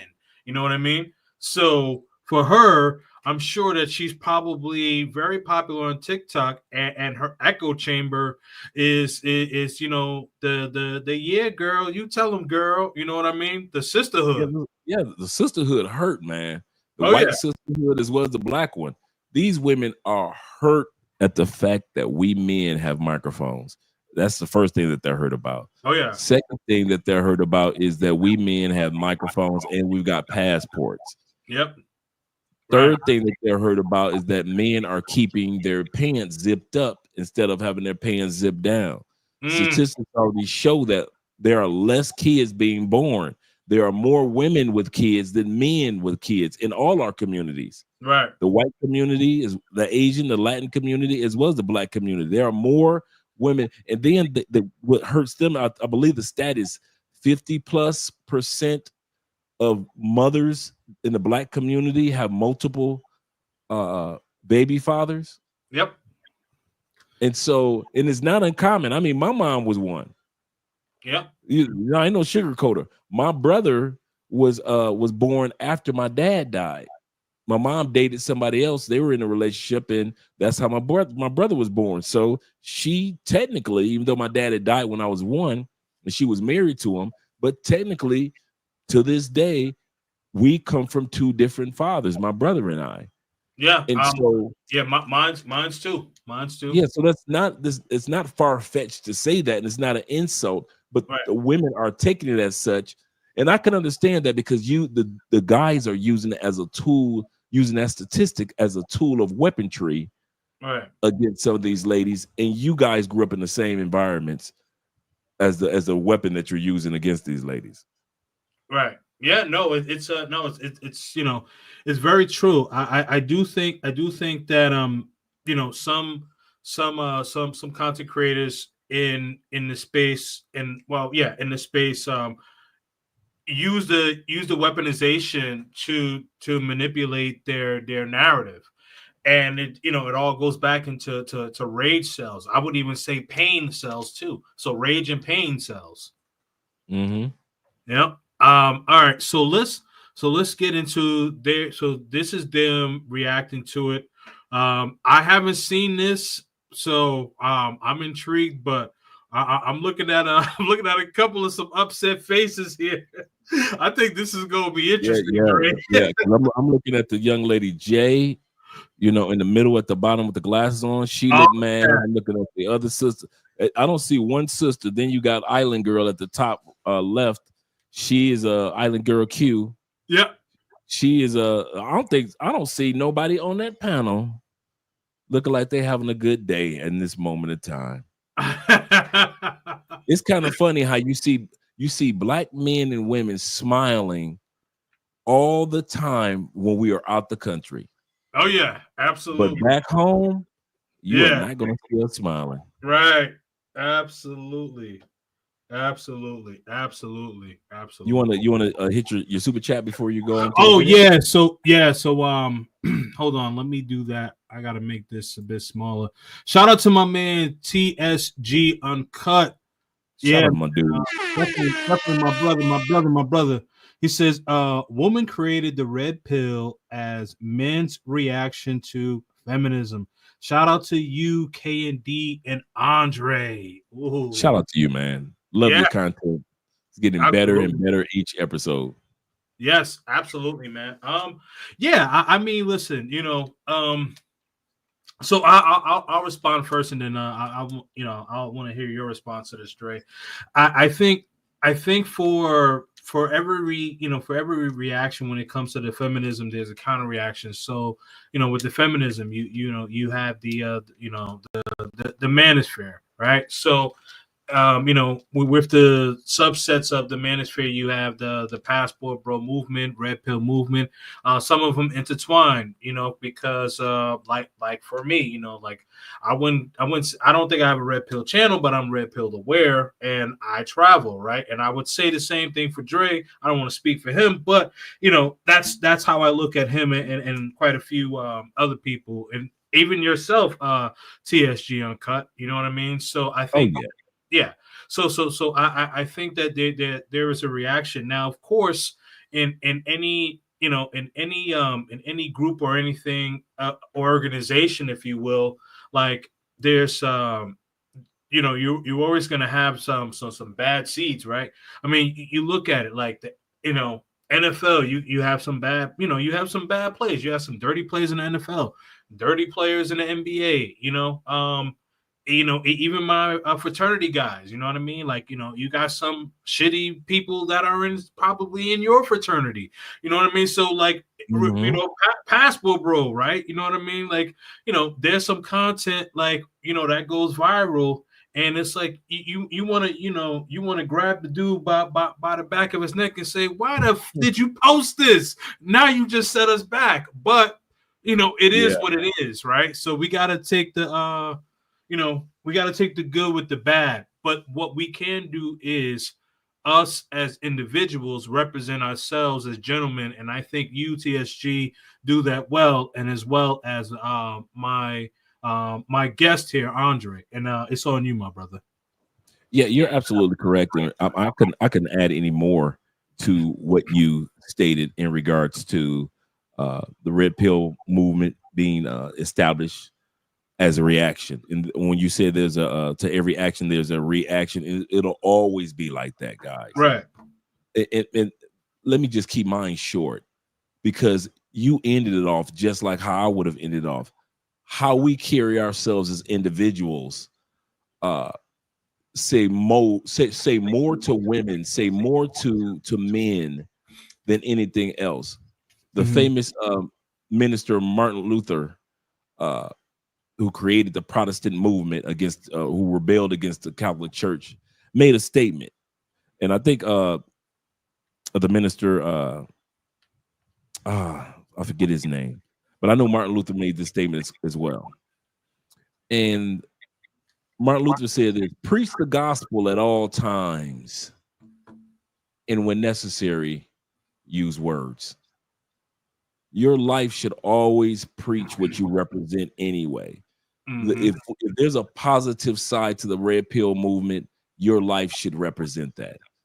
If there's a tempestuous side of the red pill movement and your life represents that, like we sit back and we see Fresh and Fit go through hell and high water over the last few years, whether it be relationships with women, whether it be false pregnancy attempts, whether it be getting into arguments and fights with former cast members of the show. you know, yeah, it's one thing to be red pill, but they represent red pill off camera like it is hell to be red pill. Yeah, seriously. It's one thing to make the money, but if your life is going through hell, right, every time you turn around, you made enemies of guys that used to be your friends, such as Abba and Preach. You before Kevin Samuels died, you put a bad taste in Kevin Samuels' mouth, who helped you grow as content creators. It's those little things that, if your life doesn't represent it, if these cameras go off completely, and you guys saw Andre and Andrea walking down the street like a lot of you guys do, you see Andre represents, and Andrea represents what they're talking about on camera. There is no, well, on camera they're like this, but off camera they're really going through. No, if you're going to be a red pill representative, you got to realize that your life is going to be a reflection, or needs to be a reflection, of the positive side of this movement, and not necessarily the tempestuous side that you see guys such as Fresh and Fit that go through periodically when it comes to being a so-called person that's red pill. You know, like I always say, I'm not red pill, I'm Morpheus. I'm the one that presents the pill. I give you the choice. But yeah, I'm Morpheus. Right. Yeah. So at the end of the day, you know, if you take it and you use it as a negative, you swallow the pill, or you take the pill and you throw it at the female, because that's what a lot of dudes are doing. Instead of taking the pill for Morpheus, they're taking the pill and they're throwing it at the females. Well, not realizing go ahead. Not realizing that they could do better with their lives. Well, one thing that you did mention, you know, at the beginning of the stream, you said that Morpheus had one pill on each hand. And you made the Flintstone candy reference. Essentially, what you were saying, what was kind of coincide what I was saying, like too much of something is a bad thing. So what I think, in Fresh and Fit's instance, you know, and really it's more or less Myron. You know, I think it's more or less Myron. So really Fit. You know, because he's the one who really be throwing the fits. Fresh really be just kind of just chilling. But you know, I think that Myron went to Morpheus and instead of one, he dipped his hand in the jar and was like, "Oh, these taste pretty good," and not realizing, you know, for real. But yeah, remember, Fresh was the one that had the baby mama scandal a couple years ago with the Asian chick. No, that was Fit. I mean, no, that was Fit. Fresh. That was Fresh. Wait, Fresh was the one that was dealing with the the Chinese girl. Yes. Yeah, the Asian girl. Yeah. You know, throwing money around, trying to be Mr. Superstar. And that's the dilemma. How is your life off camera? You can show me you a superstar on camera, super chat, superstar, everything else. When those lights go out, when those cameras go off, what does your life, your real life represent? Right. If my real life off camera does not represent what I'm talking about, I'm being phony, I'm a farce, and everything I say is moot. Right. Because I'm on the money game then. I'm hustling y'all. Right. I'm hustling y'all then. But if I put together, for example, if I put together a book that's saying stop making excuses, I had to stop making excuses. Right. I had to find out what it was about my life that caused me to be too comfortable with excuses and not use explanation.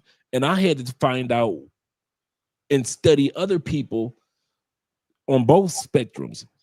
The people whose lives didn't make it to the top because they had excuses. And then I had to study the people that made it to the top because they had explanations, but they didn't use excuses. Right. And so I studied these Samuel L. Jacksons, who were the homeless crackheads that went on to be the #1 box office draw of all time.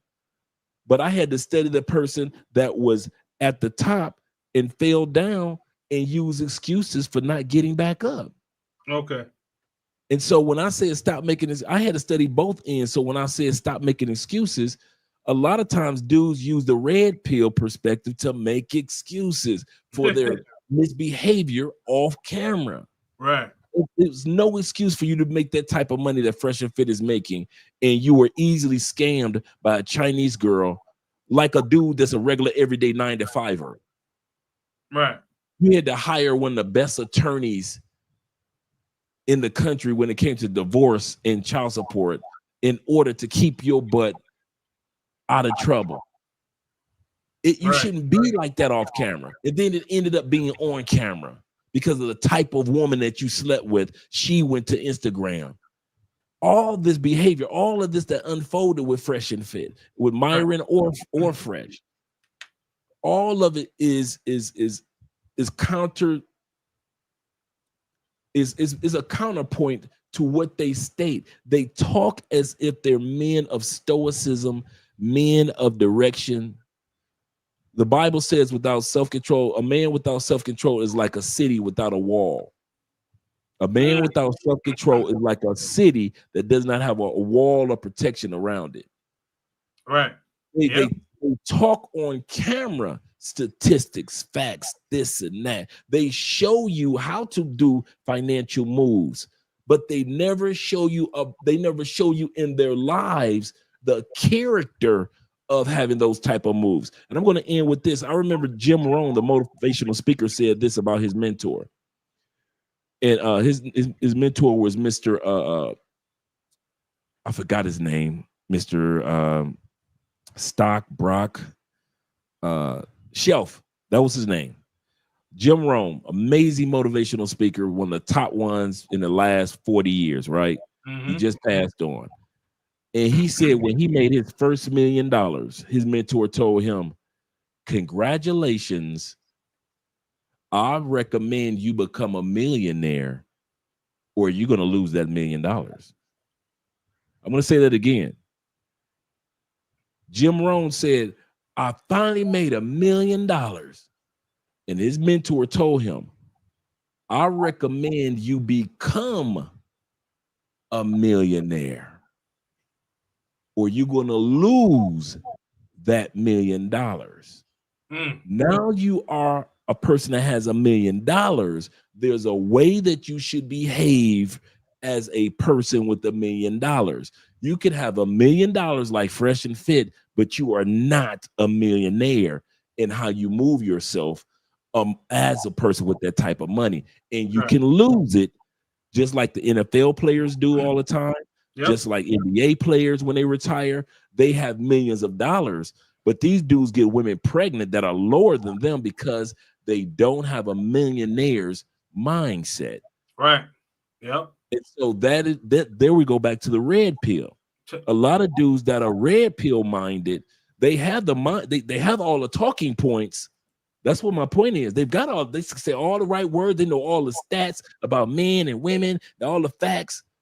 But if you put their lives under a microscope, or even if you send them out into the universe and look at them from a telescope, are they living that?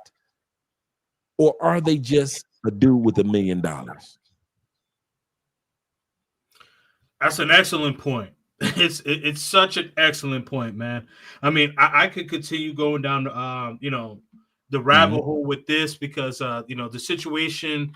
I don't know if you've heard with Zion Williamson with he had two women that had a physical altercation at his house a couple of days ago. One woman ended up getting arrested.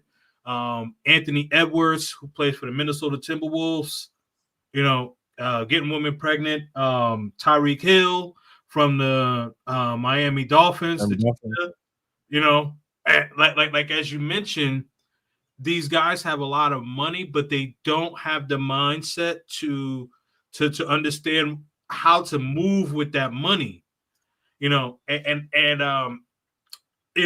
This is why like the NFL and the NBA put these programs together, right? Like where these guys can actually talk to people who have this experience. And a quick segue here. I remember, I think it was about 2 or 3 years ago, this is before Deion Sanders went to Colorado State. Mhm. He was at Jackson State, and he brought Brittany Renner to talk to his football players, and she was saying that there are women who look online and see these athletes, and they will know all of your stats, and they look, and when they see that blue check, they're thinking about the green checks. It's just it's crazy. It's crazy, man. And Brittany went back out and just to prove a point. Even as she talked to the young men at Jackson State, did Brittany not go out there and still bag her another basketball player? Oh yeah. Oh yeah. It did not the one girl that was over 40 years old. What's her name? Oh man, the very attractive lady.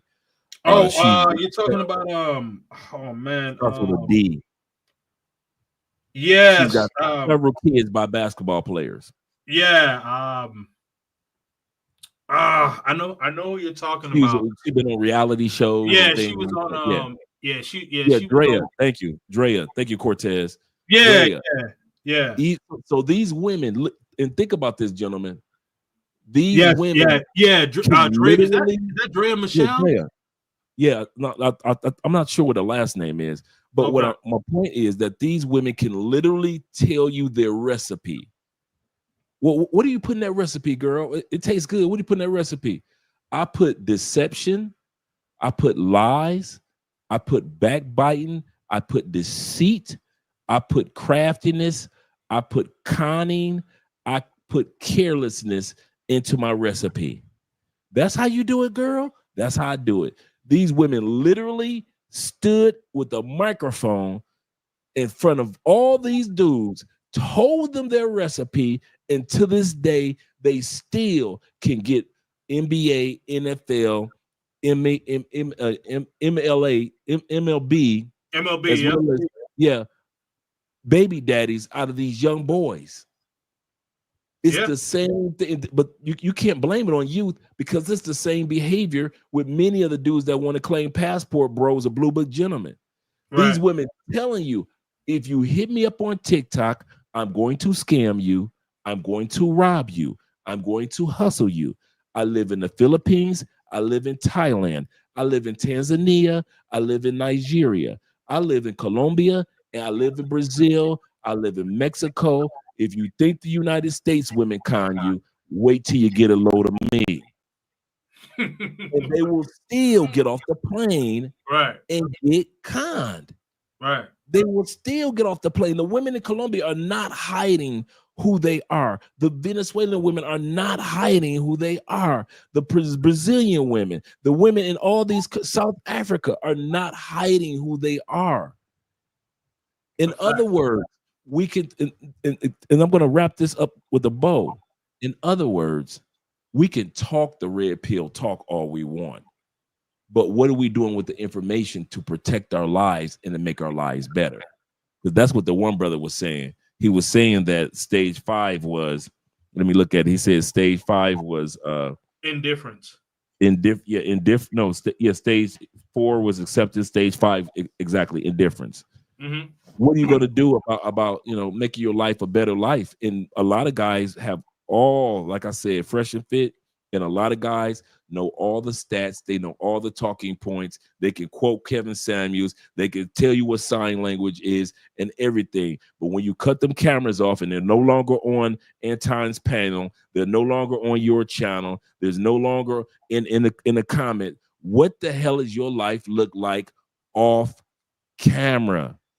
That should be the success of the red pill movement, not how you guys are behaving or speaking on camera. Because for the most part, Fresh and Fit are not a good example of the red pill movement, except for how to hustle dudes with the red pill movement.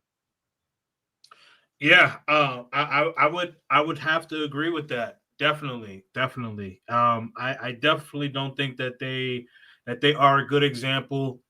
Way too many scandals. Like as you mentioned, right? Like if you're living your life properly, I'm not saying that you're going to come out unscathed. There, there's always going to be some potential scandals, but Right. it's happened more often. It's happening just like way too much. It's like almost every 60 to 90 days. It's almost like some sort of scandal will pop up, and I hope that after this most recent thing that's happened with Fresh, and Fit. Actually, something else happened, but this was more like on the religion side with Fit, but it's a lot. It's a lot of things going on over there, man. A lot of things going on over there. Okay, so Cortez says 60%. It fluctuates. 66. Okay. We're talking about women that have multiple baby fathers. Yes, correct. Thank you for that compliment. I'm slowly trying to entertain and get into a deeper message. Yeah, absolutely. Oh yeah, man. I binge watch TSG, man. I straight binge watch it, man. If I don't watch one, I let's put it like this. I have never watched one of his episodes ever. Not one. I can never say I've ever watched his show is like Pringles. Yeah, I swear, man. You can't just watch one, man. As soon as I'm watching one, I'm watching at least 10, 12 episodes, man. I'm cleaning the house watching his. I'm walking around with my earpiece in, listening to it. And so I'm kind of like follow him like a broadcast, man. I swear it's him I'm like that with, and MTR. I have never watched one MTR episode. So I got like 5 or 6 of you guys, man, that when I watch your shows, I am binge watching like a junkie. I already know when I'm watching TSG, I am not about to sit up there and talk about, well, I'm watching this one episode and I'm gonna go ahead and no, I might as well go ahead and get started, because on my walk to the gym, I'm listening to that episode. While I'm in the gym, I'm on episode number 5. By the time I get done walking back to the house, I'm on episode number 7. By the time I get done relaxing and everything, I done showered up, relaxed, I'm chilling, and I'm sitting down. I probably have watched at least 8 episodes of this man's show. No, man, TSG definitely has really, really good content, man. Salute to you, brother. Yes, sir. Yeah, he says I think the hard part is balancing getting your video seen and getting the message out, but we definitely need to walk what we talk. I agree. Boom, Andre, that's it. Practice what you preach. Reflect what you want. Yes, absolutely. Fresh may be chilling, but he's partnered with Fit. It's the same thing. Oh yeah, no, you are the company that you keep for sure. Yes, Fresh was out there bad. Yeah. I forgot that. I forgot about the Chinese girl. Both of them are a reflection of their true selves. That's why they were taken down. Yeah, that's deep. Fresh and Fit are quote unquote mentors, but they aren't mentors. Oh, they aren't mentoring their lives. To say otherwise, they don't have principles. Yeah, they don't. Andre speaking facts. As soon as a millionaire athlete retires from the sport, it's just 5 years they go broke. Yeah, absolutely. Okay. Yeah. Oh yeah. All right. Yeah. All right. So it's Dre and Michelle. There's another one, Anthony Edwards. Yeah. I mentioned Ant-Man. Yeah, literally Ant-Man is about to. He got a whole bunch of little ants running around. I'll tell you that. Crazy. And as they say, a lot of guys are just one big hug or kiss away from going back to the blue pill. Facts. My mom told me she'll call and say, "I saw your last episode, baby." Oh, that's what's up, man. That's what's up, man. Yeah, my mom watches my content too, man. She watches it too, so that's cool. But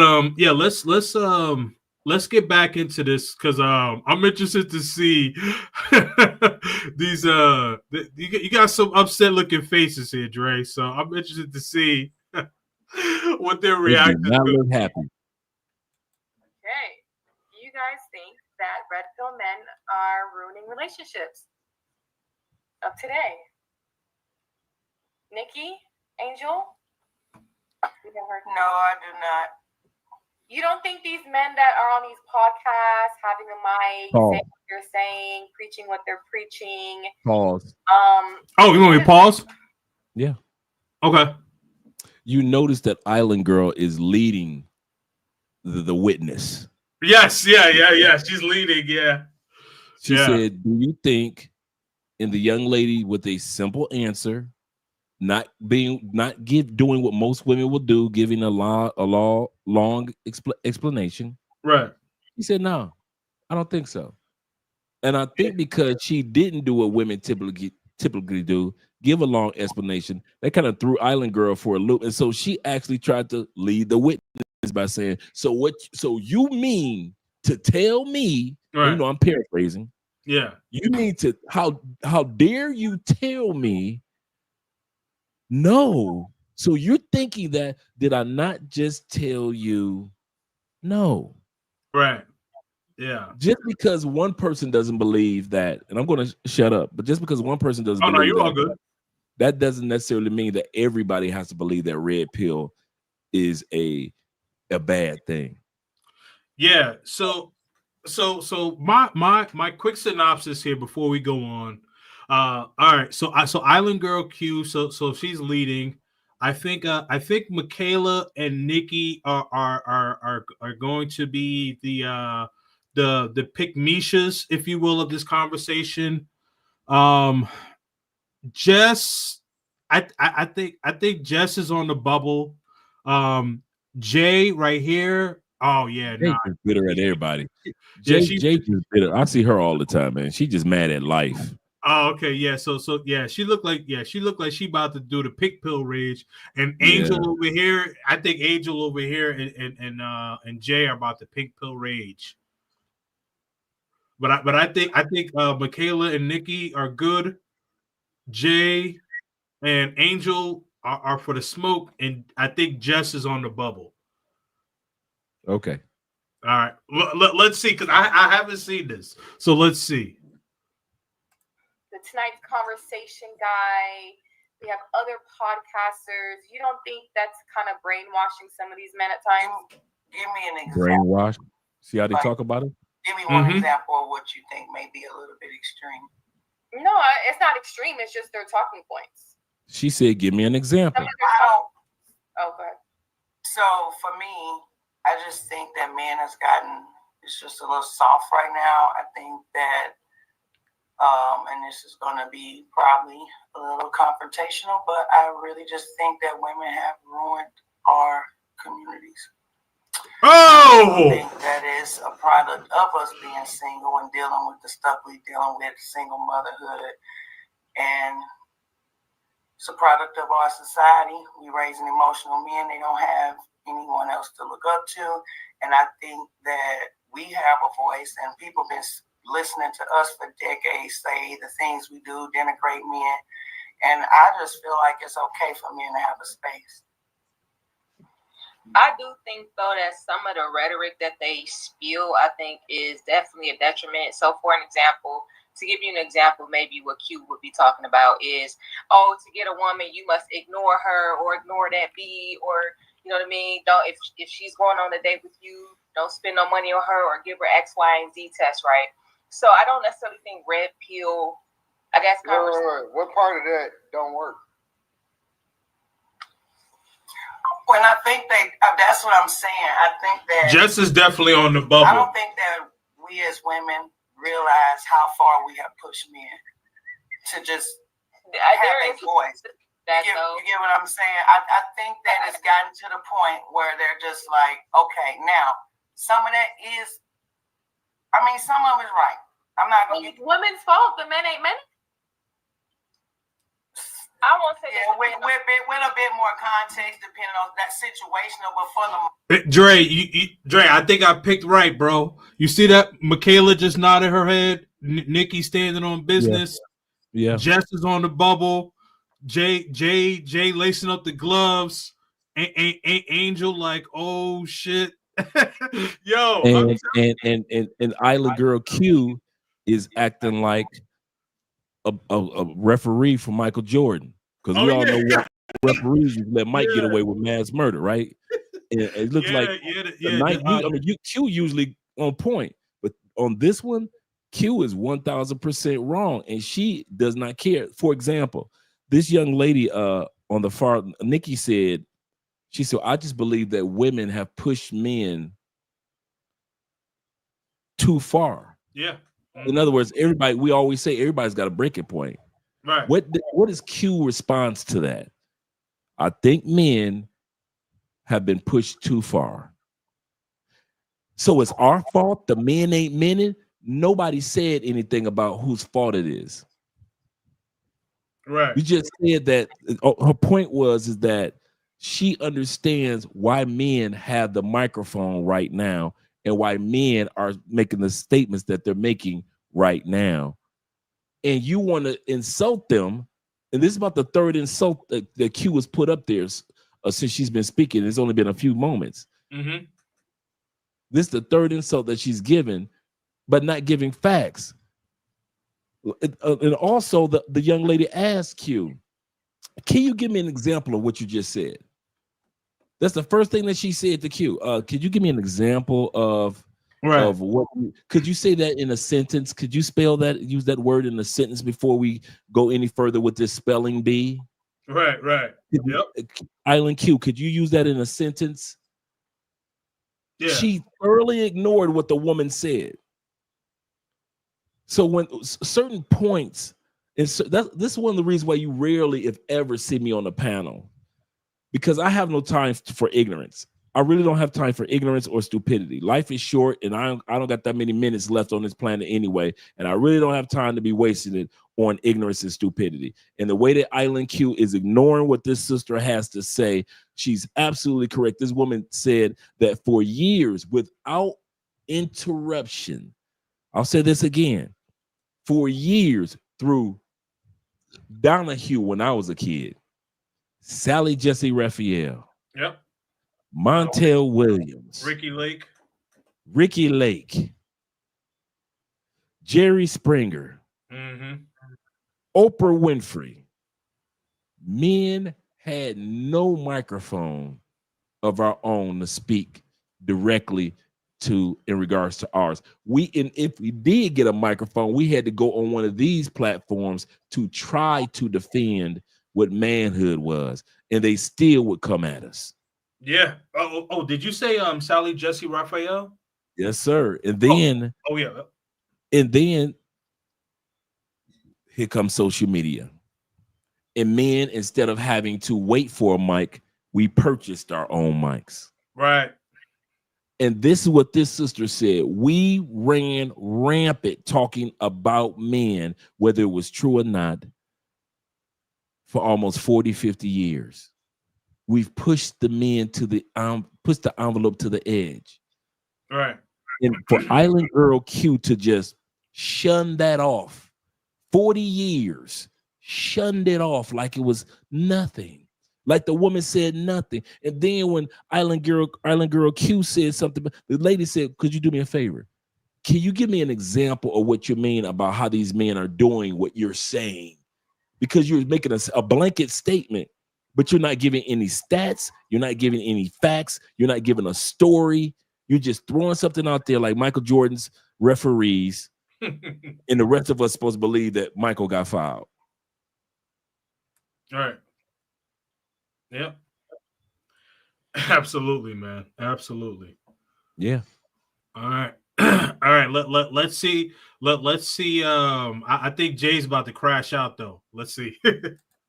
Jay always crashes out. If we're talking about overall, I say it's everybody's fault. First of all, I want everybody to take accountability for the BS. That's what I want. But that's not going to happen because I think that we have been empowered and emboldened for so long to just operate out of our emotions, and the men been kind of just like happy wife, happy life, you know. And that's just not cool because sometimes we can be a bit irrational. Boom. So I don't think that men should cower down. I think they should stand up. I even think that, for me, it would be beautiful if we can go back to the old days where men would no way possible let these gangs take over our streets. It just wouldn't happen. Because they would get out there and they wouldn't be dependent on, well, where's the white man and he gave it to us. You ain't selling dope on this street. No. See, guys have wised up. Don't Angel. Yeah, they're not doing it. I think the red pill community. Hold on. Go ahead, Angel. I can say this, with a lot that I see, especially with me being as young as I am and experiencing How old are you? obviously different men and stuff like that. It's like How old are you, Angel? 24. I feel like I feel like women have done a lot to men, and I feel like men are now trying to take back their worth by I've recently just learned about this red pill dude. So from the ones that I have heard was they don't spend money on a girl, don't text her back as fast, stuff like that. And I feel like it's a way to not be in a way it's a way not to be the woman's on call person. Because as women, I feel like we I don't know how to explain this. As women, we so quick to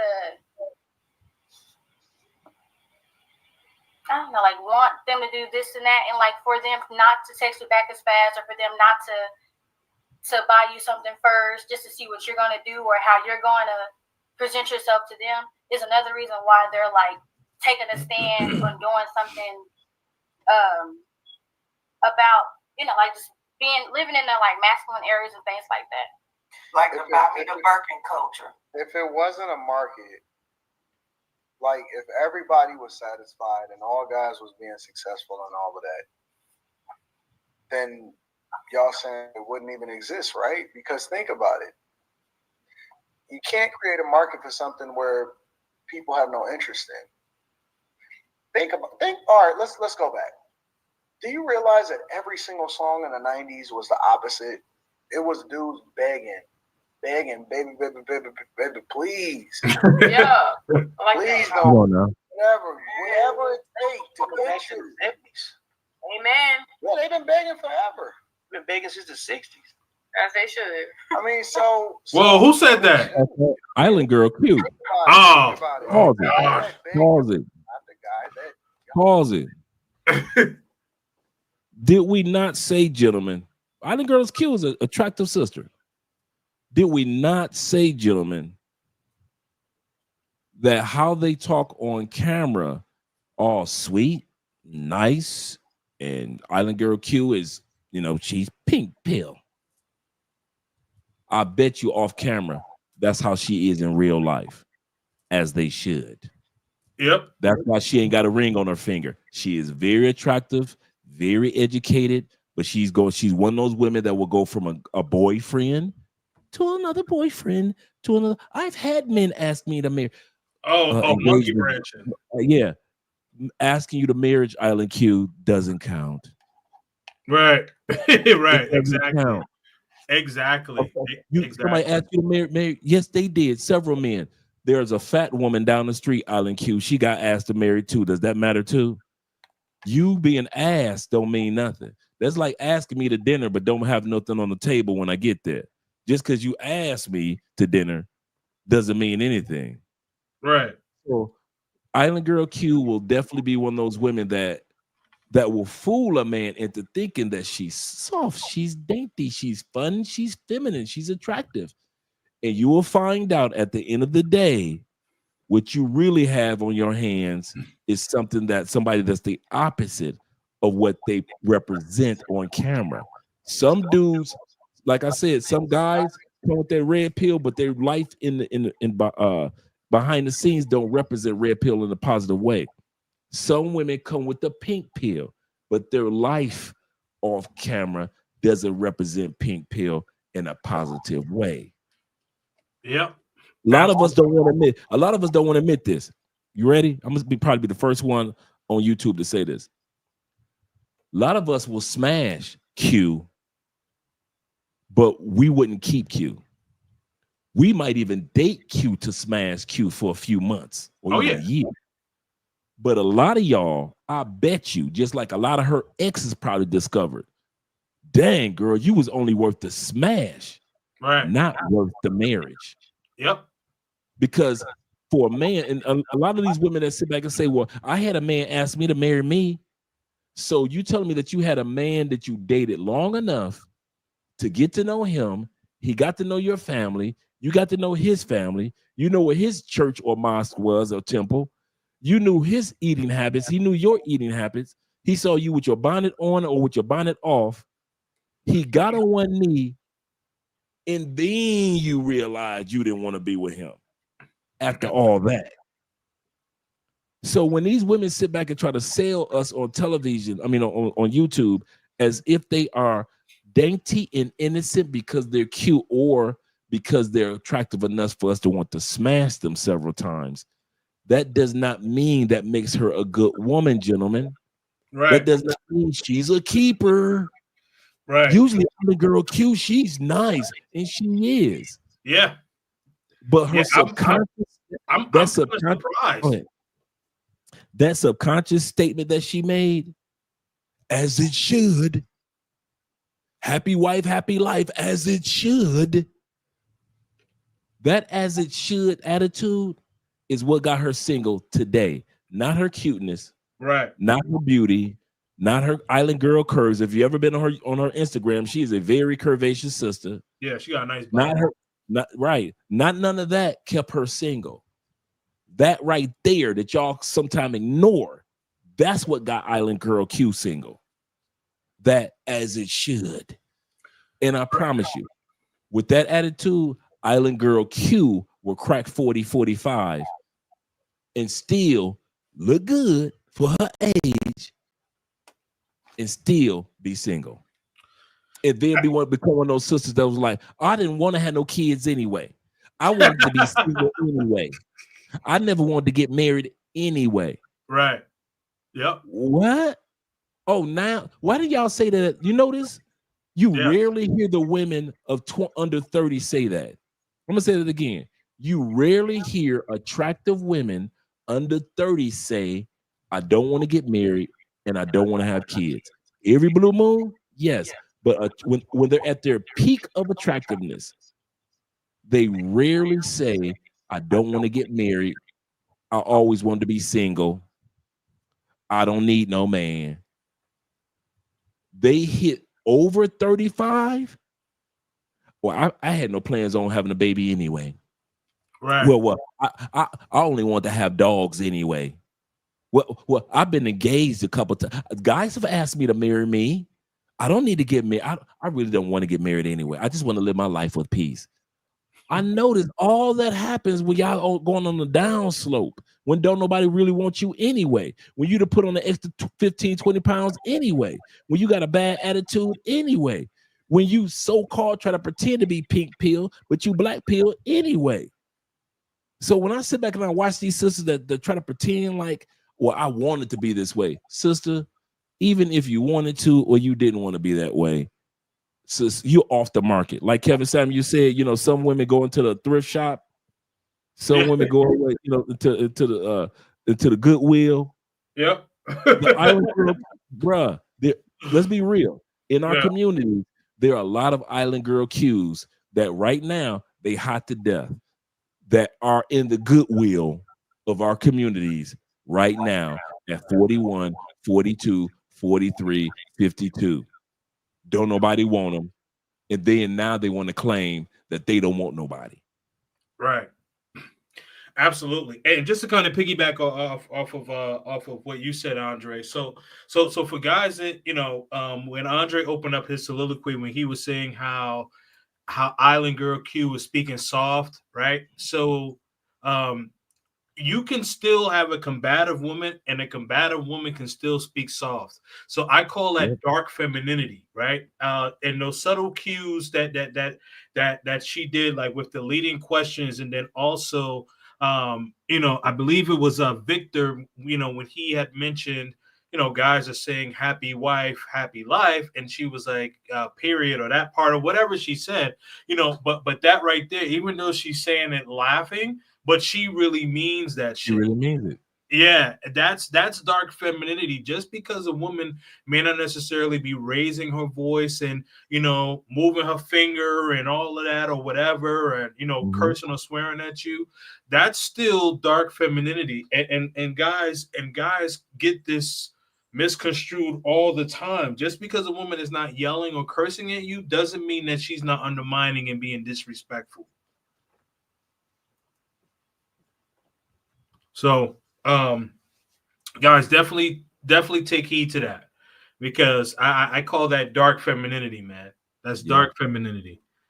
She can speak soft, but and those are the worst, because they catch a lot of guys slipping. I've gotten caught slipping by a woman with dark femininity. You know what I mean? She was very undermining. She wouldn't yell or anything like that, but she would she would have those slick ass comments, and I'd be like, and it took me a while to kind of pick up on it, and I'm like, oh, okay, all right. Who's like that in her act, at least in her acting. I don't know about her real life, so I'm not here to say anything about it. Gabrielle Union. Gabrielle Union is famous for that dark femininity. She's not loud. She presents herself as very feminine, but at the same time, every from when she first started acting as a cheerleader, all the way up until any other role that she's gotten, she always represented with snide remarks, just slick mouth. Always have something to say with a smile. Right. Yep. Always a slick mouth with a smile. Right.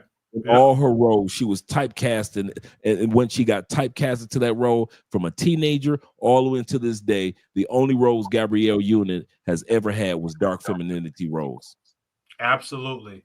And there was only I think there was only one movie where like she was like a man eater. What was that movie? It had I think it was Leave It to Eva. It had LJ in it. Yeah. She was just a outward feminist where she was going off. But other than that, she would have like the dark femininity. Yes, you are absolutely right. You're absolutely right. And Gabrielle Union is probably one of the people that are like at the top of the list, or top 5 for sure. All right, let's see what's going on here. I mean, that's not necessarily true. I feel like too, even out with the songs now, I feel like it's to kind of placate the male ego a little bit. And I will say this: it's easy to say red pill conversations are X, Y, and Z, right? Until we have to hold men accountable. For an example, we can even bring up Kevin Samuels, right? His original content focused on having men become better men, right? But then he kind of switched his rhetoric a little bit to have his conversations have more red pill philosophy to it. Right, you're wrong. Yeah, you're wrong. Absolutely wrong. I was gonna say women was calling him. See, and I just wanted to stop it here really quick. See, these women don't understand the full concept of red pill, because, like, and we can all agree that the most poignant concept is the interrelationship dynamics. Yes, but when Kevin was talking to men, he was talking about men dressing better, smelling good, like with dudes taking care of their personal hygiene. You know what I mean? Like, and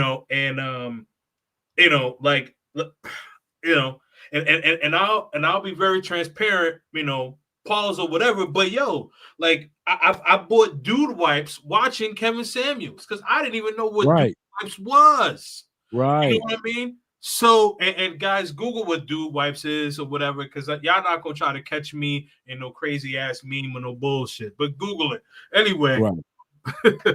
But like the thing is that and he's talking about financials and things like that. So that's all a part of Red Pill, building yourself up, life skills, mental health, physical health, financial health, being able to communicate, educate yourself. All of these things are Red Pill.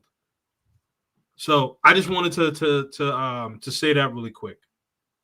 If you don't have anything to add, I'll go on. No. All right, cool. Hold on. But Fact of the matter is this. Kevin was harder on men than he was on women. As he should, he's a man. He can tell me how to. But you're missing it. All Red Pill is it tells you the truth of what the nature is that you're facing. It's not to tell you. You may have a bad actor that labels themselves Red Pill and gives a bunch of bad advice or say, hey, this is how you go fuck hoes or all of this other type of stuff. That does not automatically mean that that's what Red Pill represents. And it's gotten a bad name because of the different actors that then take it and manipulate it into being something completely different. We just talked about Red this. Pill is to tell. Red Pill can be applicable to anything. It's not just to women. It's not just to relationships. It can be. All it does is it removes the veil from your eyes to show you what the truth is. So I'll give you an example. I'll give you a couple different examples. The truth is, for example, is that if you get married without a prenup, but you get married to somebody that wasn't originally shooting in the gym with you, then it's a strong possibility that the family court laws that is set up at a time when women didn't have the options that they have today could put you at a disadvantage and have her take half of your shit when she wasn't with you shooting at the gym. That's just the truth. That's not something that they made up. The truth also is that women advocate against updating family court laws while advocating for the freedom to do what they want to do, while at the same time saying we deserve just as much pay as men because we work just as hard. So why wouldn't you update family court laws that were created at a time that wasn't beneficial? You know, it was beneficial to women because women didn't have the same rights that they have today. The truth is that women advocate against it. Anton, what laws need to be updated? Give me a second. Give me a second. See, he's not listening to the point. Yeah. This is yeah. I think this is a blue pill guy right here. He's not even listening to what correct. Because people will. Kevin's point was this is what you call, this is a perfect example of moving the goalpost. Yep, this is a perfect example. I know. I got my brother. My brother speaks in layers. Rob is the type of guy that you can literally say, let's watch a basketball game. Not even 3 minutes in the conversation, you're talking about ice cream. He subconsciously will go from talking about the basketball game to a particular player to a player owning an ice cream shop to let's go get some ice. You see what I'm saying? Yeah. One of those people that move the goalposts subconsciously. There are people that actually move goalposts when you're conversing with them, and you have to purposely say to them, that's not what I'm talking about.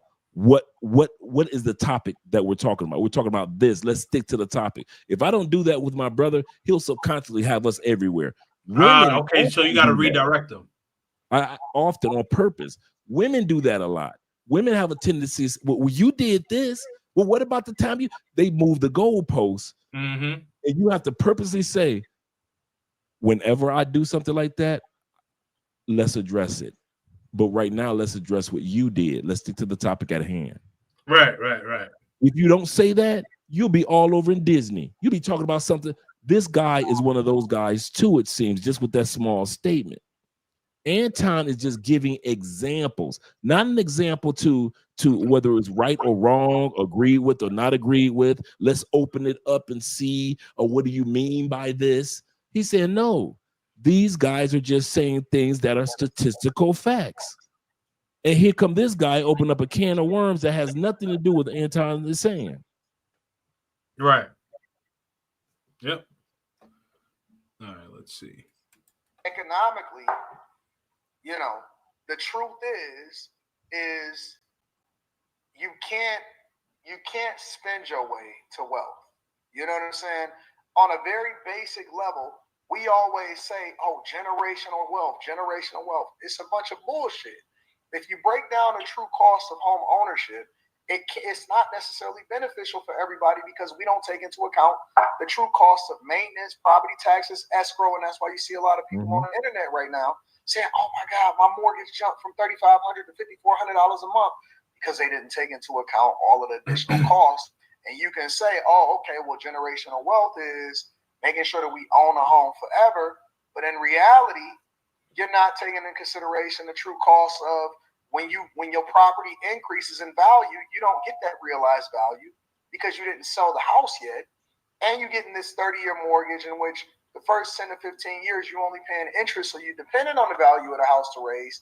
But then at the same time, you're paying more maintenance and you're paying more property taxes, which it creates a net negative sometimes depending on where you actually buy that property at. Yep. So the truth is that it's not just a term that we can apply to it to say, hey, everybody buy a home, because it's not conducive for your lifestyle depending on where you buy it, how you buy it, what your property taxes are, and how much it skyrockets. You see everybody in DC, a lot of them are going into the negative because the federal workers is getting laid off, and now people can't even sell their home because it's flooded. You go over to Florida, you see everybody having a problem selling their home because everybody trying to get out of it. And these condos is you know what I'm saying, they're getting high HOA fees.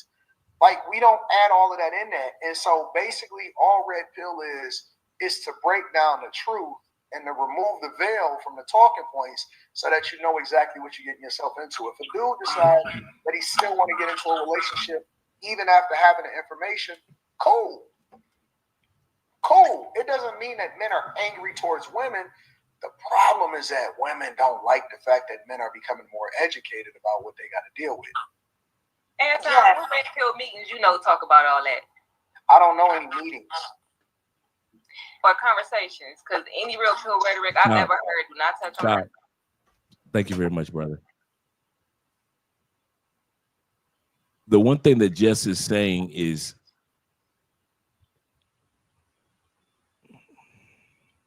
let me make sure I word it correctly. I understand where Jess is coming from in regards to what she's heard. Right. But Jess has to realize when men talk barbershop talk, and we don't necessarily have to be in the barbershop, we ain't talking to you, and we might not even be talking around you.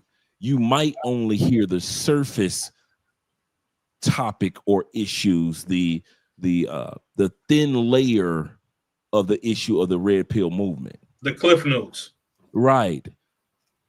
But the true inner part, ask her, did she know anything about the Black Manosphere Conclave?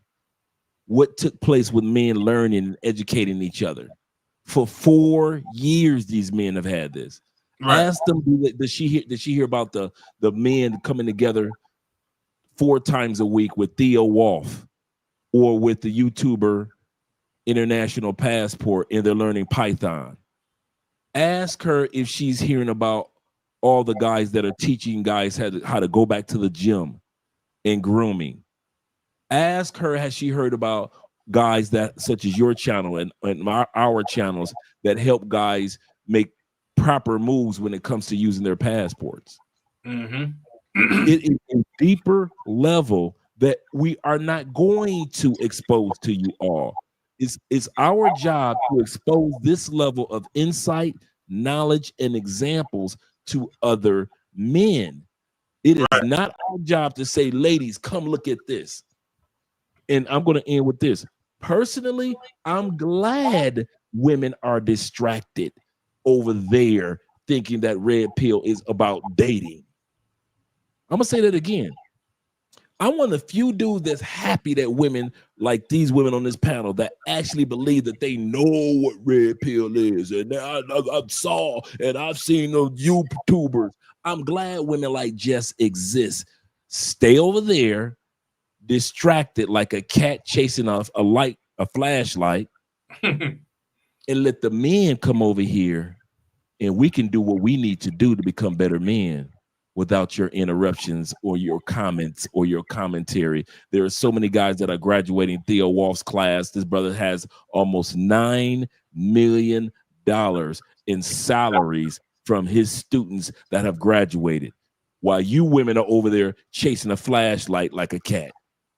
You're chasing a light like a cat, and I'm glad that you're over there. So Jess, thank you. I love the fact that you stated, and I'm going to end with this. I love the fact that she stated, based off of all of what I've heard, that means that that's all she's heard, but that's not all to be heard. Right. Yeah, and I could tell that she's probably watched like some shorts, or maybe even like TikTok videos or snippets, right? Because even when some woman would call Kevin Samuel's show, and they would, and so, they would say like, "Hey, Kevin, I've seen some of your content," and he would say, "What content?" "Oh, I saw it on like World Star, or I saw it on TikTok." So they see a clip, a 60-second clip, maybe even a 90-second clip, but that doesn't tell the whole story, right? So like when she had opened up, and so she was saying that guys are saying when you go out on a date with a girl, and then Angel at the bottom left, she's a little young, and so she even said she was new to what was going on. So in fairness to her, like, she didn't try to jump the gun, but Jess is trying to jump the gun, and she was saying from what she heard, where guys are telling other guys not to spend money on a date, what guys are telling other guys is that don't outbeat yourself. So don't go on the first date trying to bring her to Ruth Chris or Fogo de Chao, or any type of 5-star restaurant, because you have to build the relationship from there. She hasn't earned your respect in order for you to do that. And Correct. And I would tell any guy, like, when you first go out on a date, you need to keep the date simple. You're just getting to know her. The dates have to build and build as there's a level of trust. I don't know you. I'm not bringing you to Ruth Chris and dropping $300 or $400 on a date. No, fuck that. You know what I mean? I'm sorry, I'm not doing that. So I believe that she missed that in translation. So that's why guys are saying, don't spend your money. They're essentially saying don't break the bank, but I understand your standpoint as to where she's aloof of what's going on, because, she's chasing her tail, and guys are actually getting the information and knowledge from channels like mine and yours, and Mediocre Tutorial and Review, so on and so forth, TSG, right? Because they're getting the accurate information. And so she's running around with the cliff notes thinking that she understands the test when she failed the shit. Correct. Right. Understood. Because like, even look at Jess's face, because like even she's like, she really thought she made a point. She really thought that she had a gotcha moment. Yeah, she thought she had a mic drop, and Antoine's like, nope. Well, that's because you're not in the spaces to actually listen to it. Oh. Just like I just said. Listen, and I hate to do this. Because I don't even rock with Fresh and Fit. But the truth of the matter is, if I'm being 100% objective, is that most people pay attention to their late night show where they're kicking women out. But a lot of their content is focused on making sure that the guys get their education when it comes to finances. And look at Q's face. Pause. What happened? You missed Island Q's face when he said that. Hold on. Let me go back. Bring that big back just a little bit. Just a little bit more. But a lot of being 100% objective is that watch you pay attention to their late night show where they're kicking women out. But a lot of their content is focused on making sure that the guys get their education when it comes to finance, crypto. Pause it. Yeah. You see what I'm saying? Yeah. When women had the microphone 100% of the time, we just had to sit there and take it. Right. There was no Andre Love Crossing Borders. There was no TSG. There was no Taylor Made Dreams. There was no King James. There was none of this. Yeah. There was no Flyboy Way. There was none of this. They had the mic 100% of the time. And if we heard something that was crazy, we couldn't say nothing. Right. Happy wife, happy life. Right. Yep. Now we have the microphone. This man is literally telling the facts. You just said it earlier. You say, hey, I'm not a Fresh and Fit fan, but I do watch I watch more of their financial stuff. I've been knowing about I got introduced to Fresh and Fit through their financial videos. Yeah. And so for Island Girl Q to look like what? They got financial? Are they really trying to help men? Right. Of course you're gonna look like, are they really trying to help men? Because you don't watch that content. Right. And since you never watch any of Fresh and Fit's content on finance, and you only watch those clips, or like you say, cliff notes, right? You only know a certain amount of what any movement is about. Right. Any movement. And so I just want to emphasize on the way that Island Girl Q looked at him. And that's why I keep trying to tell y'all think that Island Girl Q made of diamonds and gold, sugar and spice and everything nice.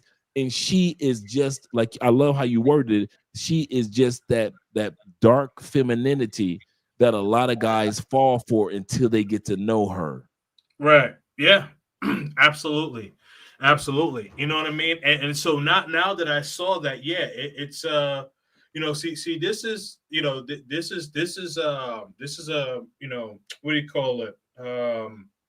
This is a micro expression, right? This is a micro expression. What she did, you know, that's to undermine what Antoine is saying, because Antoine is saying that most of their content is about finance, and it's true, because they have shows talking about finance.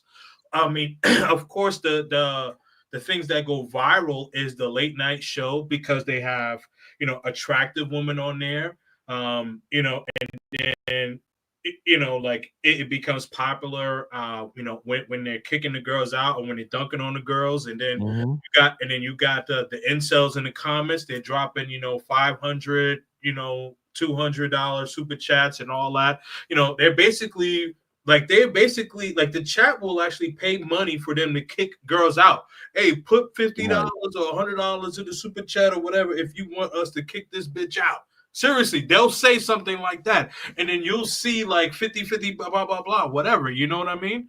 And Myron will be like, yo, get the F out, you know? So, like, I get it. So, you know, but yeah, so this is a micro expression basically saying that she's not buying what Antoine is selling and what Anton is selling, but like he just said, disclaimer, he doesn't rock with them. So why would he stick up for people that he doesn't, that he's not aligned with?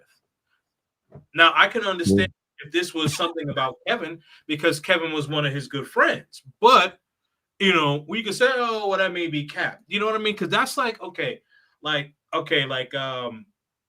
know, like, all right, Jay Rello. I don't like Jay Rello, right? You know what I mean? I mean, I don't know him personally. I just don't like his antics. You know what I mean? I think his antics set the passport movement back. But, you know, like if I say, you know what, like he's good at marketing, right? Oh, no, he isn't. Yo, I don't rock with the dude.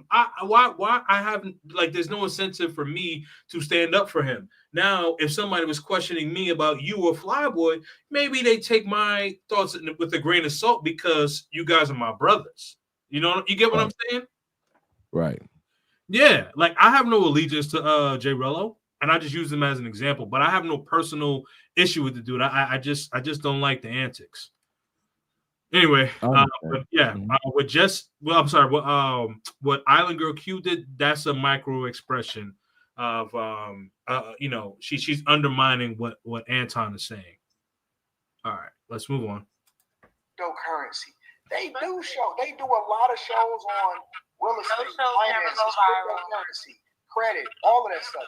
But they don't get, and again, I'm not a fan of them or anything like that, but I have to be objective enough to say that they do the majority of their content on educating guys on fitness, making sure that you get healthy, getting your finances right.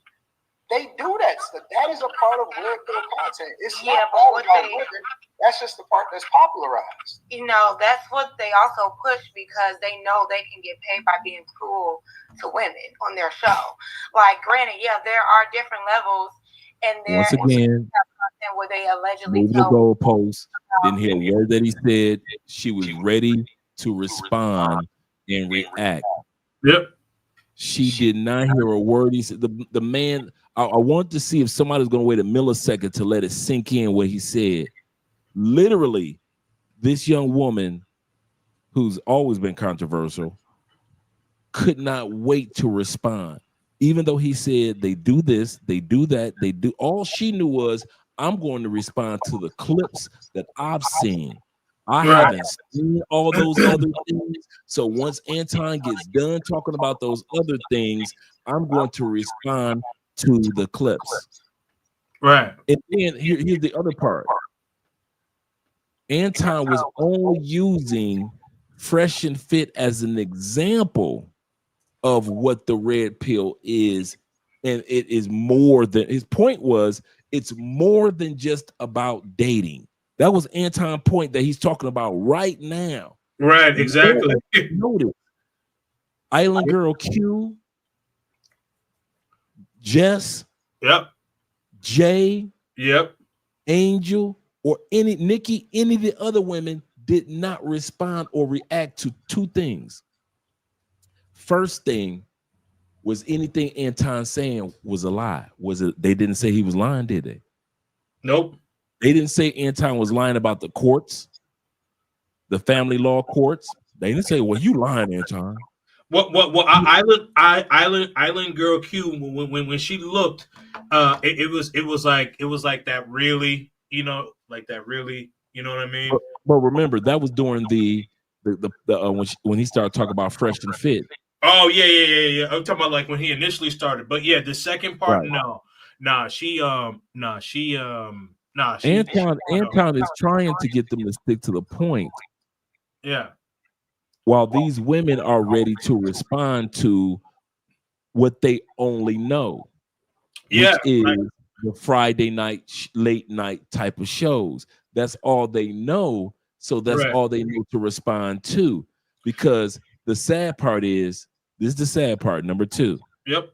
The women know that they would technically have to be quiet because they don't know anything about Fresh and Fit on the financial side. Right. And when was the last time you saw a group of women be quiet? In Colombia. There we go. Yeah, that's why I'm going back. But but the thing is, like, see, Jay, and I don't know if you caught this, but Jay was talking about, because he was like, yeah, no, for real, like Fresh and Fit, they talk about like cryptocurrency. And then Jay started shaking her head. She said, oh, but that doesn't go viral.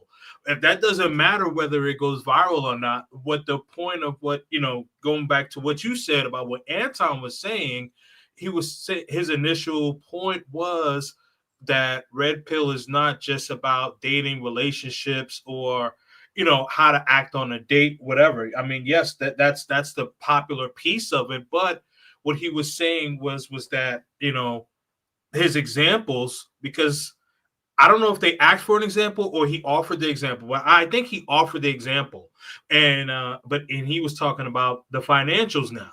So, and he said, I hate to admit, but Fresh and Fit, I don't rock with these dudes, right? So it's like saying, hey, listen, I don't like somebody or I don't care for somebody, but I have to be honest. This is what, this is what I see. This is what they actually do. If you have no allegiance to somebody, why are you going to lie for someone that you don't have any allegiance to? And with Jay saying, but that doesn't go viral, like that's not the point. Going back into what you said, like it's the assessed need to be right. They don't know anything about the financial side, so they see all the world star hip hop videos or all the clips that go viral, and it's from the late night shows. right? Because the thing is, as you mentioned, rage and pain sells.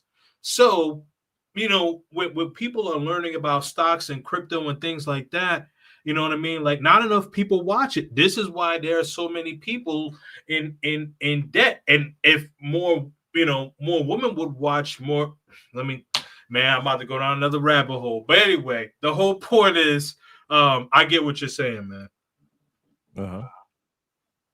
All right, let's finish this up.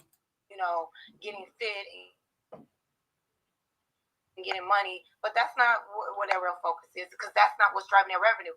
Well, in fact, they've been demonetized from almost every platform, but when they were still monetized, most of their monetization came from the crazy interactions between them and women in their studio. It wasn't because they were going viral for telling men. You heard that? What did Anton say? He said that's not the point, though. And Jess was nodding her head because she was saying, like, so Jay is saying, yeah, like, you know, that, like, the financial stuff doesn't go viral, but that's not the point. To invest in whatever, and 100 men did so, and they all became millionaires. That never happened. They only go viral from pulling up bullhorns and calling women bitches and throwing them out and telling them that they're the reason that they got raped. I've literally heard them say, "Oh, well, you got to kind of consider you chose him. If you got violated, you're missing the point." Pardon? You're missing the point. I'm not missing the point. I wasn't even done making my point. If you'll let me finish. So what I was saying was that I don't know why he's letting her finish. See, that's the point. I don't see why he's letting her finish. The overall consensus of Red Pill. Yeah, I think because this is it looks like this is Island Girls Q show, and Anton's just kind of helping her out with it. I didn't know her show was still around. Huh? I know her show was even still around. Oh, well, I don't know. I mean, because I know Anton at night is around, and Anton has his morning show, but I didn't know Island Girl Q was even still around with her show. Oh, so wait, well, I mean, because she's at the top left, so I don't know. Maybe Anton did this on purpose. He always does. He has her like a mini moderator. Oh, okay. So wait. Okay, so how I see it. Okay, so he has a girl guy. Okay, all right. Yeah, he always has her. No matter who comes on, she's always on there, and that's to the side. Okay, all right. Yeah, so he probably just moved Q next to him. Okay, got it. Okay, all right. Yeah, but looking at Q's shirt, so her shirt says "I don't know" and "I don't care." So yeah, that's definitely modern womanism, you know. Is not to prop men up and make them better. That might be a sub part of it, but the majority of it is we're men, they're women, we are better than them, women are the enemy, they're against you, they want to use you, they're no good, they have this negative mindset and idea about women and companionship, and I think that they talk more so to men who never really knew who they were as men and never really had positive interactions with women. And so now those men are bitter and upset because they're kind of lame and they don't really know how to engage with women just off of their personality. So they look at people like Fresh and Fit or these other hardcore red pillars that say, you need the money, you need the access, and that's how you get the bitches. And it's that's not what they're saying. That's not you're talking to. That's what they say. That's literally what they be saying. And it's like, yeah, you might get a certain type of woman with that. You might attract a certain type of female with that. But for me, when I hear a lot of this red pill shit, it don't sound like any type of man that I would ever want my daughter to date. Because they don't even sound like they genuine. All right, Jay. She said that the majority of Fresh and Fit's money doesn't come from the business side or anything that comes from the business side of their platform, right? Yep. I just looked it up. You know me, give me the stats. I don't want to hear nobody talk. Right. Fresh and Fit, just on business courses alone, they have made between $5 to $15 million just on business courses. Is that a year or up to date? That's from between 2022 till now. Oh, okay. They've made $5 to $15 million. I don't think that $15 million is a little bit. No, not at all. They made $3 million in 2022 alone. Right. Just in business courses. No super chats, no going viral. But once again, instead of saying, I don't know what I don't know, women gonna talk and keep on talking and keep on talking instead of just sitting back and just saying, well, I would know that's not my genre. You know, I know a little bit about Fresh and Fit, but you know, I wouldn't know that they had the business live streams going on. I didn't know that. Right. I knew that they had made quite a bit of money. That's why I looked it up, because I knew that much about Fresh and Fit. Yeah. The business side, because I remember they were selling those courses back in 2022. Yep. I didn't know how much they made, so I just went on ahead and looked it up, and their courses were going for $900 a piece, and then they had one that was between $500 to $2,000 a piece, which was called the Business Blueprint. The first course that they had was called Make Men Great Again. Make Men Great Again went for $997. The second course that they had, that was in 2021. In 2022, the second course that they had was between $500 to $2,000, which was called the Business Blueprint. The sales of that course they sold between 3,000 to 5,000 of those courses. At those prices, they ended up making between just in 2022 alone, $3 to $10 million in 2022. By the time 2025 came along, they end up making $5 to $15 million. Wow. Yeah. So when these women sit back and they make these statements about these men, there's a part of the red pill movement you aren't supposed to know about. You're not a man. Right. You're not a man. It's like us going, we're seeing a circle of women sitting at a table talking, and all of a sudden we sit our masculine tail down and we won't end on the conversation. No, the conversation is going to change once we sit down. Oh, absolutely. So be it, ladies. There's certain things you will not be hearing and not noticing because you are not a man. Right. Absolutely. Now you can continue on. Yeah. Well, to that point. So I, like for an example, right? Like in today's music, right, where you have artists such as Rick Ross, right? Like Rick Ross is a very popular artist, and a lot of women will still think that most of his money comes from music. No, his money comes from his businesses. He owns a lot of absolutely. Black Rose, his car shows. So what the music does, though, the music keeps him relevant. It keeps him viral. It keeps him going so that people are still drawn to him. So I say that in correlation with Fresh and Fit when they do the late night shows, not saying that they're not getting money from it, but the bulk of the money is coming from the business side as far as the courses, right? So the more entertaining side, if you will, when they're dunking on the woman using the red pill rage, or and they're telling guys spin plates, or the red pill revenge, you know what I mean? So that right there is getting people to follow them and follow them on social media and stuff like that. So that's keeping their face shown. So like and there's a lot of other artists. Okay, for an example, right? Like what people don't know is the artist Cameron. Like I know that he has the popular show with Mace. It is what it is. But right. what people don't know is that Cameron, he owned about 10 to 15 McDonald's. So Cameron has been, Cameron had a lot of money, so he didn't necessarily need It Is What It Is. But he's like, okay, well, you know what? All right, I'm back out on the forefront. This is why him and Mace were able to put the money together to even start the show up, because he already had the capital. He was going to do the show by himself. Mace is the one that asked, hey, you know what? Let's split the profit. He said, okay, you know what? It's all good.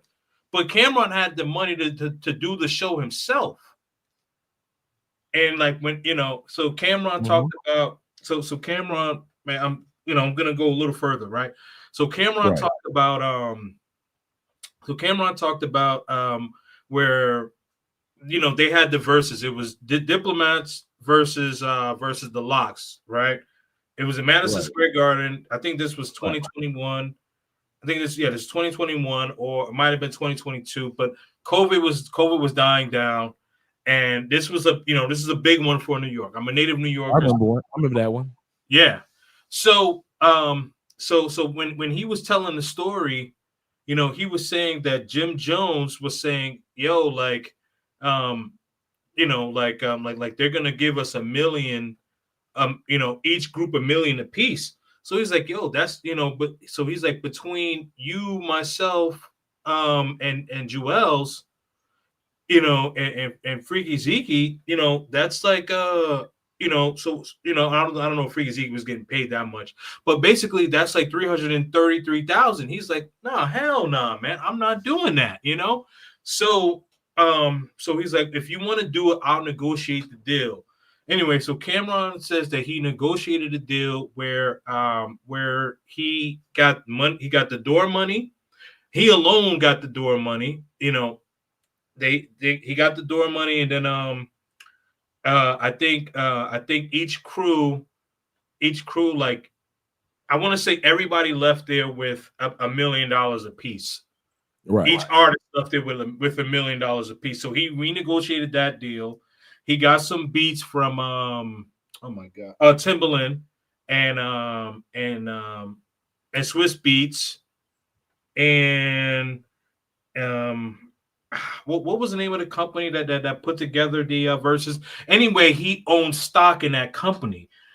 But what I'm saying is that, like, the music is what keeps these guys relevant, but it's what happens on the back end that is what keeps them afloat. That's what I was trying to say. Didn't mean to be too long-winded, but I wanted to make sure that I. Oh, yeah, absolutely correct. Yeah. Right. Yeah, I wanted to make sure I drove my point home there because, you know, as I mentioned, like, you know, you'll see, you know, you see Rick Ross, he got the Rick Ross playing and all that. I mean, you know, music he's doing, you know, he's doing all right, but it's the Wingstop money that has him where he has that jet where he can be flying all over the place every day. You know how expensive a fucking jet is? Yeah, so, you know, and that doesn't come from music. That comes from the Wingstop and the, you know, Black Bottle, the Bel Air Rose. So it comes from that. You know what I mean? So, correct. Yeah. All right. Hold on. They don't even know. Oh, wait, did you say hold on, or was that Anton? No, that was Anton. Oh, my bad. They like women. They just want women to know. They're like, they feel proud because they have a platform to say, I'm a man, I got money, and I can tell you to your face that I only want you around just to fuck you. And if you don't like it, then fuck you. You know what I'm saying? Like they've been thrown a bone, and now they're carrying it around and thinking that being mean and cruel and nasty towards women is what gets them women. What are you talking about? Like, very stupid to me. It's very stupid to me. Listen, I'm not speaking on him. I use him as one example to illustrate a point about the fact. First of all, y'all, thank you. And it just shows you how everybody has an opinion. Everybody's opinion is not wrong. Wait, Jazz, you gotta let him finish. You're 100% wrong. You and just because it's your opinion don't mean it is right. Exactly. But no. Anton feeding into it. Anton, don't feed into it. Get back to the point, Anton. Don't feed into it. It doesn't matter. You can't tell nobody their opinion is wrong. And this is why you will never see me on any of those panels. Right. I'm past that stage of life trying to convince a person to understand something so simplistic. I'm Yeah. past that. Absolutely, man. Absolutely. Yeah, just just by looking at what's going on, in today, in today's era, like you look at there's a show called Nightcap. It has Shannon Sharp. Shannon Sharp and Chad Ochocinco, and they're talking about red pill talking points, right? And even the pivot. I had a third video. It had Anthony Mackie on it, but I'm like, oh man, we're already over the 3-hour mark, and and I know we got to go to bed, you know what I mean? But we could probably save that one for another time. But the whole point about it is that I think that a lot of the talking points of the red pill has gone to the mainstream because a lot of men have been awoken. And I think that there are some subsets where, kind of going to your point as far as when it comes to the rage cells, and then Cortez point where there are some people that are fake who aren't really standing behind what they live, in real life. I think that like you have to take that with a grain of salt. But I think that if we as men did not have the red pill, I think we would be in more trouble, as opposed to being awakened and understanding our value as men, whether it's becoming more financially literate, understanding stocks, learning about crypto, getting a better healthy eating regimen, right? When it comes to taking care of your mental health, and if you're not well mentally, seeing a doctor, taking care of your mental health, expounding your vocabulary, learning languages. You just came up with 3 books, right? So learning how you can actually have what would be considered an entry-level job, but living lavishly in 60% of the world. Like, that's crazy, right? You know what I mean? Yeah. And man, you make $25 an hour, you still living in the hood if you lucky. That's you crazy. gonna have to get a roommate or two if you making $25 an hour, depending on what state you live in. Shit, you couldn't do that in New York. I know that for a fact. You would have to have like 4 roommates.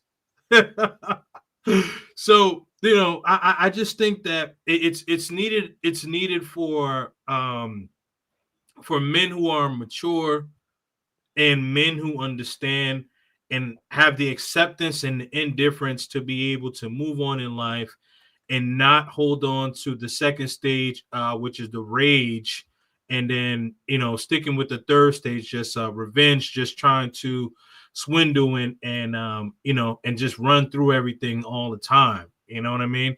I guess for number 3, I would say that's more of a gray area. Like if you've taken the opportunity to where maybe you've been married or you've been in a long-term relationship and things didn't work out and you tried it, okay, at least you've given it a try. But if you're just one of those guys and you're just spinning plates your whole life and you've never tried to settle down, I think that would just be a bit scary. For me, it would be, Yeah. Because some of these guys don't realize that you will age out of some of the behavior. We all think that we're Hugh Hefner, right? Yeah, we all think that we're gonna do it like Hugh, and there was only one Hugh, right? But we all think that we're gonna do it like that without having to go to the gym, without having to keep ourselves healthy in our 60s, 70s, and 80s. We think we're gonna be able to do it by drinking and partying our life away and not taking care of our health. And we'll still be able to smash like we did when we were 22. And a lot of guys in the Passport Bro movement, as well as the other movements, are going to be in for a rude awakening when it comes to their health. Absolutely, man. Absolutely. All right, man. Final words on this, man. What are your thoughts? Yeah. My final words in regards to this is be an example of the red pill movement, because there are too many examples out there of the ragers. The other thing is, when it comes to being an example, be an example of the movement in every area of your life. Your life is so broad and there's so much about you guys that's interesting. Don't let it be tarnished by imitating some of the things that you hear on social media. You have to learn to eat the meat, spit out the bones, because at the end of the day, whenever there's any type of new movement, any type of new product, any type of new anything, people kind of sit around and don't trust it in the beginning. It takes people a few years to trust something. They make judgment calls about it. They make assumptions about it in all things. So when it comes to the red pill movement, or whether it be the passport bros, or whether it be something else, just be a positive example of the product that you're trying to present, whether it be the red pill movement or anything else. And over time, people will begin to trust the movement because they trust the example that you set. Absolutely, man. Absolutely. And make sure that you guys click the link. Again, it's pinned to the top of the chat. Make sure that you go and support my big brother Andre's books. He has 3 books, man. So make sure that you check them out. And even if you are not purchasing all 3, leave a review on Amazon. Leave a review. Leave a review. Let's push this through the algorithm. Let's support our brother Andre, and let's continue to support Black male media. Let's continue to do that, man. Let's continue to do that. Let's have a passport book bestseller so he could be on the stage and actually talking about what's really true about this manosphere and things that are really going on, right? Not that CNN nonsense that they tried to put out there talking about supremacy. I don't know if you saw that one. Oh, yeah. You said you have? I hadn't. Oh, yeah. Well, see, yeah, that's for another conversation. But yeah, I'll actually send it to you, and maybe you may want to do a live off of that. You know what I mean? And maybe I'll come on your platform and talk about it. But yeah, CNN tried to do a hit piece on the manosphere, and I thought it flopped. Tremendously. Yeah. Yeah, it was diabolical work, man. Diabolical work. Anyway, brother, thank you so much, man. I really appreciate it. And I'm glad that you were my first guest of 2025. Yes, sir. So, man, I definitely appreciate it, man. And so we will talk more about me getting that book, and I'm so proud of you for that, man. Really am. Thank you, brother. Yeah, no doubt. But I'll send you that CNN. I'll send you that CNN thing. You take a look at it and see what you want to do with it. I'll look at it today. Okay, cool, man. All right, man. All right, brother. All right, man. Peace. All right. Let me take a last look at some of your comments here. Let's see. Sorry, gents, I got to step away. Yeah, TSG, I'll bring you back. We'll do a collab soon. Okay. Hold on. Oh yeah, within 5 years of retirement. Oh, yep. Let's see. Island Girl is pink pill. She just careful. Yeah. Oh. All right, so you guys are talking to each other here. Jay is opposed in every video. I see her on this panel. Yeah. Yeah, Jay didn't know what she was talking about. Jay can't sit still. Yeah, Jay was Jay was revving up, man. I think Jay had just thought that they had to drop on Anton, and nah, he was like, nope. The Q cutting up. Yeah, she was definitely cutting up. A good example, Gabrielle Union is even that way in her Breakfast Club interviews. Yeah, she's definitely that way. I mean, you know, one thing I did forget to mention. She was on. She did an interview not too long ago, and so she was saying that, you know, she just didn't have enough money to pay the mortgage. You know, she couldn't pay the mortgage anymore. And I'm like, why were you wanting to pay it in the first place? And, you know, you thought that you would bring up this 50-50 BS, you know what I mean? And it's like, all right, well, you got Dwayne Wade, who's worth what, like $250-300 million. And I think she may be worth like 50 or 60 million. I mean, 50 or 60 million is nothing to sneeze at, but you know, this dude makes way more than you. You know what I mean? So it just didn't make any sense. You know, I just think, you know, she bumped her feminist head, man. Deliver Us from Eva. Yes. Yeah, she was wild in that movie, man. Kevin was always red pill. He just talked to dudes more. No, but see, you know, Cortez, remember what we were saying, you know, red pill isn't just always about like, you know, the dating market and all that. I mean, it's the most popular, but you know, it's about all of the other aspects, you know what I mean? Just overall being a better version. But, you know, like, let's see. I was there when Kevin got on the first panel. Oh, okay. Wait, you was on that panel? Island Girl is super passive aggressive and is a raging man hater. Yeah, that's the dark femininity I was talking about. She practiced femininity because she was going for the white man. Before that, she was cussing black men out. Huh. Nasty work. He should drop her. She lying on them. They would never go that far. Yeah. She would not want her daughter to date men who are aware. Yeah. It's crazy. I don't always say damn. Great show, fellas. Hey, man, thank you so much, man. Thank you so much. All right, all. I appreciate y'all. I know that I said that I would do, you know, 1 hour to 90-minute shows when I'm by myself. But, of course, when I have a guest, you know, I'm going to just let it flow, right? And so this gives me more content to chop up, right? You know what I mean? So it's all good. Shout out to my big brother, Andre. Please do me a favor, fellas. Support that book. Get that book. And leave a comment on the Amazon page. All right. Leave a comment. Support the brother. All right. You know what I mean? Just do that. And let's blow this book up, man. Let's blow this book up. All right. Anyways, I appreciate y'all. I will be back live streaming next week, Monday. All right. And then next week, Tuesday, I do have a guest that's coming on. And then after that, I will make my way for travel to Colombia.